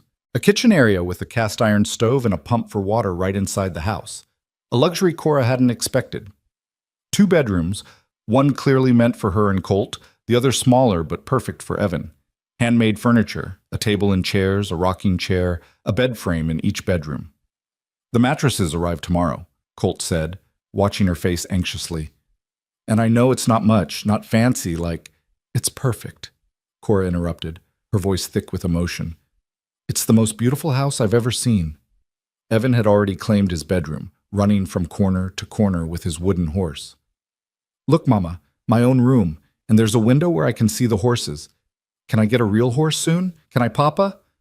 The word fell into the space between them like a stone into still water, ripples spreading outward. Evan froze, suddenly uncertain, looking from Colt to Cora with wide eyes. I asked Mama, and she said I should ask you if I could call you Papa, and I meant to ask proper, but it just came out, and—" Colt crossed the room in 3 long strides and scooped Evan up, holding him tight. When he spoke, his voice was rough with emotion. "You can call me Papa any time you want, partner. I'd be honored. He stopped, cleared his throat. "I'm going to do my best to be a good father to you, to teach you right from wrong, to keep you safe, to help you grow into a good man. And I'm going to love you like you're my own blood, because as far as I'm concerned, you are.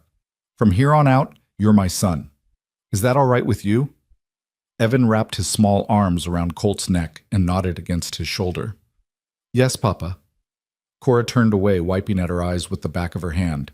Through the window, she could see the valley spreading out below, the creek catching the last light, the mountains standing eternal against the sky.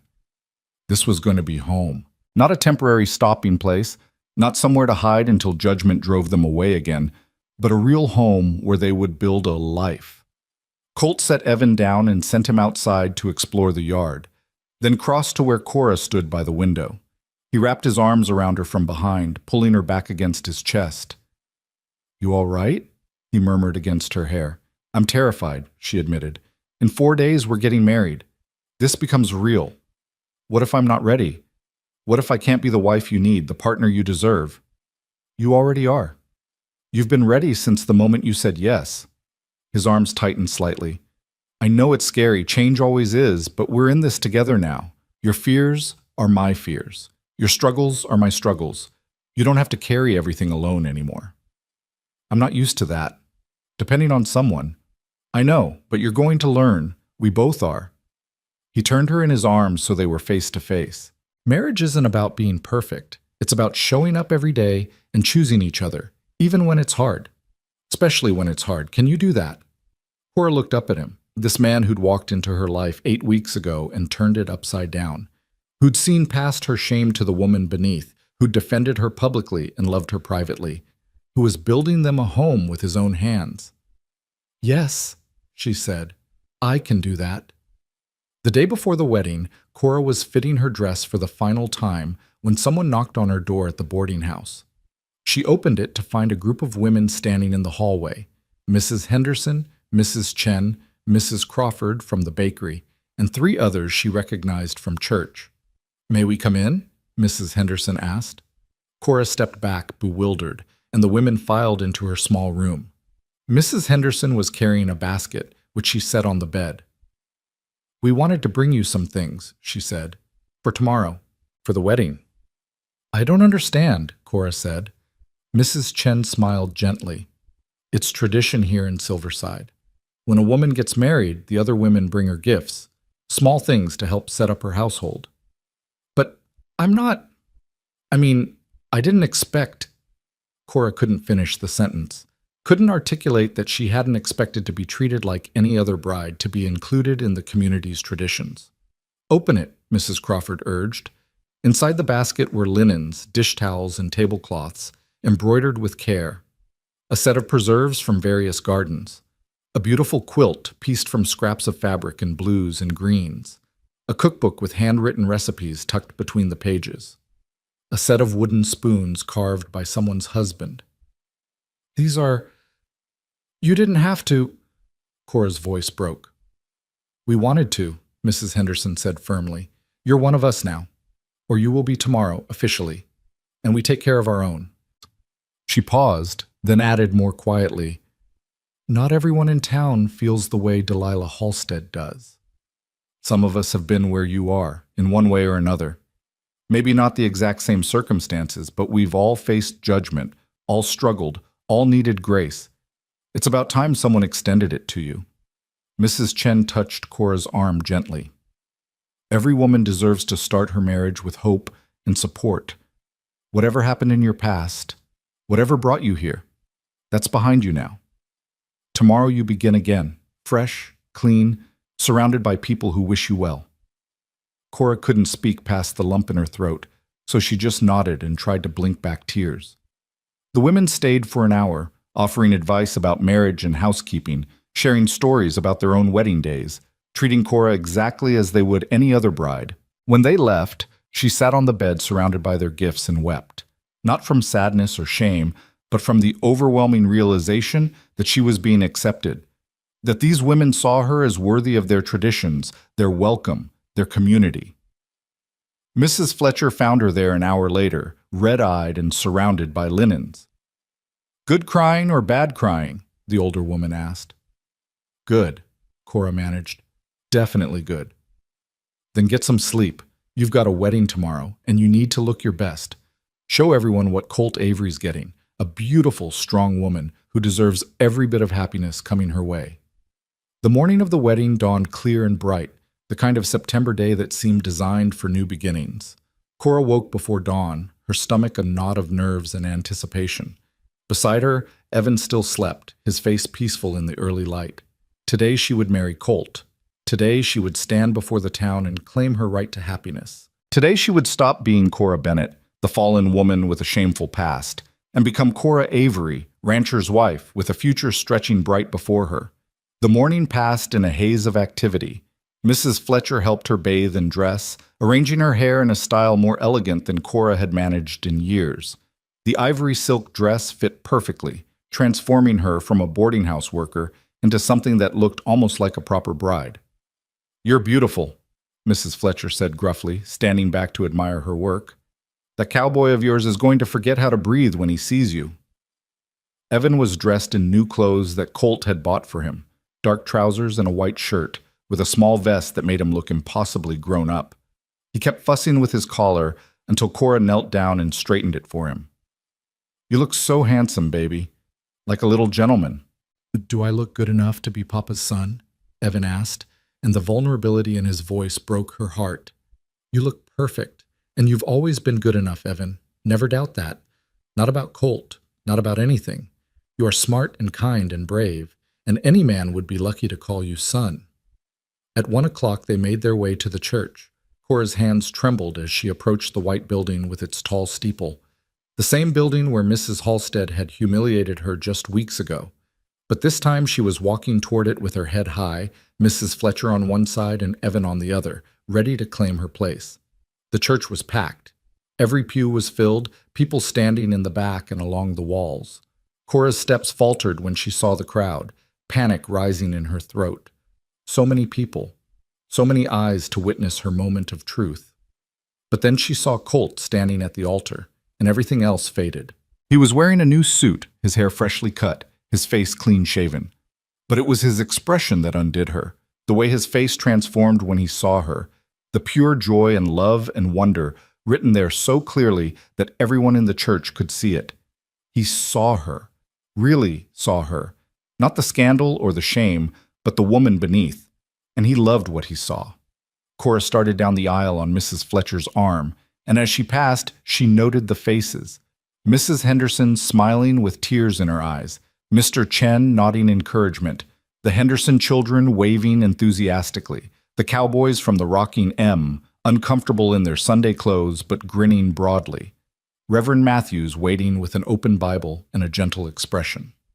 And yes, Mrs. Halstead was there too, sitting stiffly in the third pew with her faction arrayed around her like soldiers. Their faces were pinched with disapproval, their presence a reminder that not everyone accepted this union. But they were outnumbered. For every person who came to judge, 2 more had come to celebrate. The church was full not because everyone wanted to see Cora humiliated, but because most of them wanted to witness a happy ending, wanted to see love triumph over judgment, wanted to believe that people could change, could grow, could deserve second chances. When Cora reached the altar, Colt took her hands in his, and she felt the trembling in her own hands still. He squeezed gently, his eyes locked on hers, and mouthed, "You're doing great." Reverend Matthews began the ceremony, his voice carrying through the packed church. The familiar words washed over Cora, dearly beloved, gathered together, holy matrimony. Words she'd never thought would apply to her. Words she'd believed were reserved for women who'd made better choices, lived cleaner lives. But here she was, claiming them anyway, claiming her right to be loved, to be married, to stand before God in community, and pledge herself to a man who'd chosen her with full knowledge of who she was and where she'd been. Marriage is not to be entered into lightly, Reverend Matthews said, but reverently, deliberately, and in accordance with the purposes for which it was instituted by God. Into this holy union, Colt Avery and Cora Bennett now come to be joined.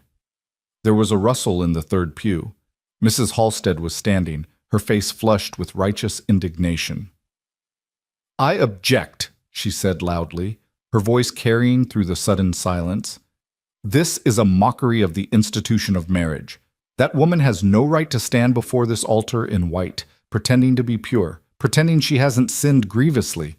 "Sit down, Delilah," someone said sharply. Cora turned, shocked, to see Mr. Halstead, the bank owner, Mrs. Halstead's usually meek husband, on his feet. "Sit down and be quiet, or leave." "How dare you?" Mrs. Halstead began, but her husband cut her off. "I dare because I'm tired of your judgment, tired of your cruelty dressed up as righteousness, tired of watching you drive good people out of our town because they don't meet your impossible standards." He looked around the church, his face weary but determined. "My wife seems to have forgotten that we all fall short, that we all need grace, that casting stones is a dangerous business for people who live in glass houses." "Are you implying?" Mrs. Halstead's voice was shrill now. "I'm stating facts. You want to talk about sin and shame? Fine. Let's talk about how your first child was born 7 months after our wedding. Let's talk about the money you stole from the church fund 20 years ago that I had to quietly replace. Let's talk about all the ways we're human and flawed and in need of forgiveness." He turned to Cora, and his expression softened. "Miss Bennett, I apologize for my wife's behavior. You have every right to be here, to be married, to be happy. Anyone who says different can answer to me." He sat down, pulling a sputtering Mrs. Halstead with him. The church was utterly silent for a long moment, and then someone started clapping. Mrs. Chen, Cora realized. Then Mrs. Henderson joined in, then the cowboys from the rocking M. Within seconds, half the church was applauding, and Mrs. Halstead's face had gone from red to white. Reverend Matthews cleared his throat, fighting back a smile. "If there are no further objections," he said with pointed emphasis, "we'll continue." The rest of the ceremony passed in a blur. Cora heard herself making vows to love and honor, to cherish, in sickness and health, for richer or poorer. Heard Colt making the same promises, his voice steady and sure. Felt him slide his grandmother's ring more firmly onto her finger, sealing their commitment. "You may kiss your bride," Reverend Matthews said, and Colt cupped her face in his hands and kissed her tenderly, thoroughly, in front of God and everyone, claiming her as his in a way that left no room for doubt. When they turned to face the congregation as husband and wife, the applause was thunderous. People were standing, cheering, some wiping away tears. Even Evan was clapping enthusiastically from where he stood beside Mrs. Fletcher in the front pew. They walked back down the aisle together, past the people who'd come to celebrate, and the few who'd come to judge. Mrs. Halstead wouldn't meet Cora's eyes, but her husband nodded respectfully as they passed. At the church doors, the crowd surged forward with congratulations and well wishes, and Cora found herself pulled into hugs by women she barely knew, shaking hands with men who called her Mrs. Avery with genuine respect. The reception was held in the church hall, tables laden with food brought by half the town. There was music and dancing, laughter and conversation. Colt never left Cora's side, his hand always finding hers, his eyes constantly seeking her face as if he couldn't quite believe she was his. "Happy?" he asked during a quiet moment when they stood at the edge of the celebration, watching Evan race around with the other children. "Terrified," Cora admitted. "Happy and terrified in equal measure." "That's fair." Colt pulled her closer. "But you know what? We're going to be fine. Better than fine. We're going to build something lasting here. A home, a family, a life worth living." "I believe you," Cora said, and realized with wonder that she meant it. "I actually believe you." As the sun began its descent toward the mountains, they loaded their few belongings into Colt's wagon and prepared to head to the ranch.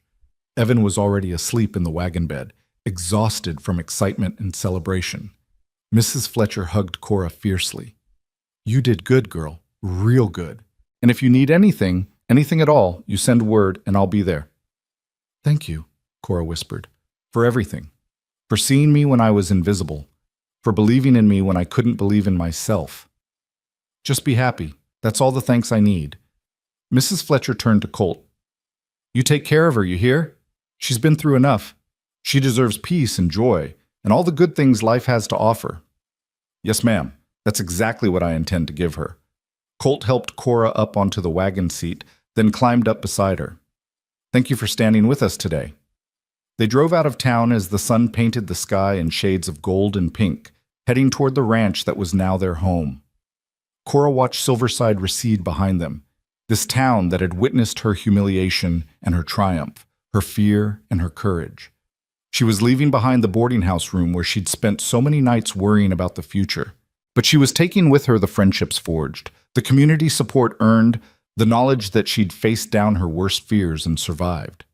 The cabin looked warm and welcoming when they arrived, lamplight glowing in the windows. Colt had been out earlier to light the stove and lamps, to make it ready for their arrival. He carried Evan inside and tucked the sleeping boy into his new bed, then returned to find Cora standing in the main room, looking around at their home with wonder. "It's real," she said softly. "This is really our home, our life." "It's real," Colt confirmed. He crossed to her, taking her hands. "And it's just the beginning. We've got years ahead of us to build on this foundation. Years to watch Evan grow up. Years to expand the ranch, maybe add to our family if you want. Years to prove to anyone who doubted us that love and commitment matter more than perfect pasts." Cora thought about everything that had brought her to this moment. The pain and shame of her youth, the years of running and hiding, the towns that had rejected her, the man who'd abandoned her and the child he'd denied. All of it had led here, to this cabin, to this man, to this life she'd stopped believing was possible. "I spent so long thinking I didn't deserve happiness," she said. "Thinking my mistakes had disqualified me from the good things in life. But you've taught me something different. You've taught me that everyone deserves second chances, that our past doesn't have to define our future, that courage isn't about never being afraid, it's about being afraid and moving forward anyway." "You've taught me things too," Colt said, "about strength and resilience, about what real courage looks like, about how love doesn't mean finding someone perfect. It means finding someone worth fighting for and choosing them every single day." He pulled her close, resting his chin on top of her head. "I'm going to spend the rest of my life making sure you never regret saying yes to me." "I could never regret it," Cora said, and knew it was true. "You saved me, Colt. You and this town, this community that decided to see past my mistakes. You saved me from a life of running and hiding. You gave me back my dignity." "No," Colt said firmly. "You saved yourself. You did the hard work of surviving, of raising Evan, of never giving up even when things seemed hopeless. All I did was see what was already there and have the good sense to hold on tight." They stood together in their new home, wrapped in each other's arms, listening to the sounds of their son sleeping peacefully in the next room. Outside, the Montana night spread vast and full of stars, the same stars that had witnessed Cora's journey from shame to redemption, from isolation to belonging. The years that followed proved Colt's promises true. The ranch grew and prospered. Evan thrived, growing from a cautious 4-year-old into a confident boy who could rope and ride and help his father with the horses. 2 years after the wedding, Cora gave birth to a daughter they named Sarah, and 3 years after that, a son they called James. The cabin was expanded to accommodate their growing family, rooms added with the same care and craftsmanship Colt had shown in building the original structure. Silverside changed too. Mrs. Halstead grew quieter after her husband's public rebellion, her influence waning as the town evolved. New families moved in, drawn by the railroad that finally came through. The community grew more tolerant, more diverse, more willing to judge people by their character rather than their circumstances. Cora became known not as the fallen woman who'd been redeemed, but simply as Mrs. Avery, Colt's capable wife, the mother who raised good children, the neighbor who showed up when someone needed help. She worked alongside her husband building their ranch into one of the most successful operations in the valley. She taught her children to read and be kind and stand up for people who couldn't stand up for themselves. She became, over time, exactly what Colt had always seen in her, a woman of strength and dignity and quiet courage. Evan grew into a fine young man who worked the ranch beside his father and never once doubted that Colt was his papa in every way that mattered. When he was 16, Colt legally adopted him, and Evan took the Avery name with pride. He never knew his biological father's identity. Cora decided that Robert Cunningham had forfeited any right to claim her son, and he never asked. The man who'd taught him to skip stones and tie knots and be honest and hardworking was the only father he needed or wanted. 10 years after the wedding, Cora stood on the porch of their expanded cabin, watching the sun set over the valley. Sarah and James were playing in the yard, their laughter carrying on the evening breeze.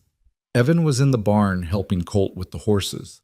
The land around them was dotted with cattle and horses, fences and outbuildings, the physical evidence of years of hard work and shared dreams. Mrs. Fletcher had passed the previous winter, peacefully in her sleep at 78. She'd lived long enough to see Cora happy and settled, to hold baby Sarah and James, to know that her kindness had borne lasting fruit. At her funeral, half the town had turned out, and Cora had stood beside the grave remembering the woman who'd given her a chance when no one else would, who'd taught her that accepting help wasn't weakness, and that found family could be just as strong as blood ties. Thinking about Mrs. Fletcher, Colt's voice came from behind her, and Cora turned to find her husband watching her with those same warm eyes that had seen past her shame all those years ago. "How did you know?" "You get this look when you're remembering her, sad and grateful at the same time." He joined her at the porch railing, his shoulder touching hers. "She'd be proud of you, of us, of everything we've built." "I hope so." Cora leaned into his solid warmth. "Sometimes I still can't believe this is my life, that I get to have all this, you, our children, this home. After everything that happened, after all the years of running and hiding, I never thought I'd find this kind of peace." "You deserved it all along," Colt said. "You just needed someone to remind you of that." "You did more than remind me. You showed me. Every single day, you've shown me that I'm worth loving, worth fighting for, worth standing beside." She turned to face him fully. "I was so scared that day you first talked to me at the festival. Scared of hoping, scared of trusting, scared of believing in possibilities. But you were patient with my fear. You waited for me to catch up to what you already knew.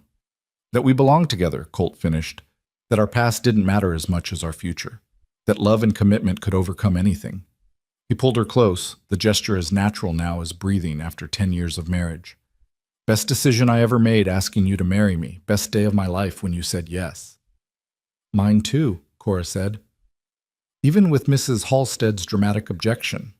They both laughed, remembering. Mrs. Halstead had eventually mellowed, her sharp edges worn down by time, and her husband's gentle insistence on kindness.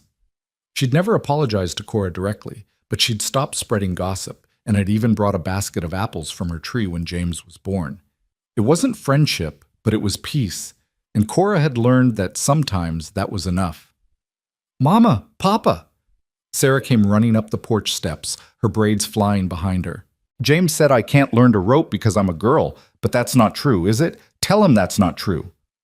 Colt scooped his daughter up with one arm.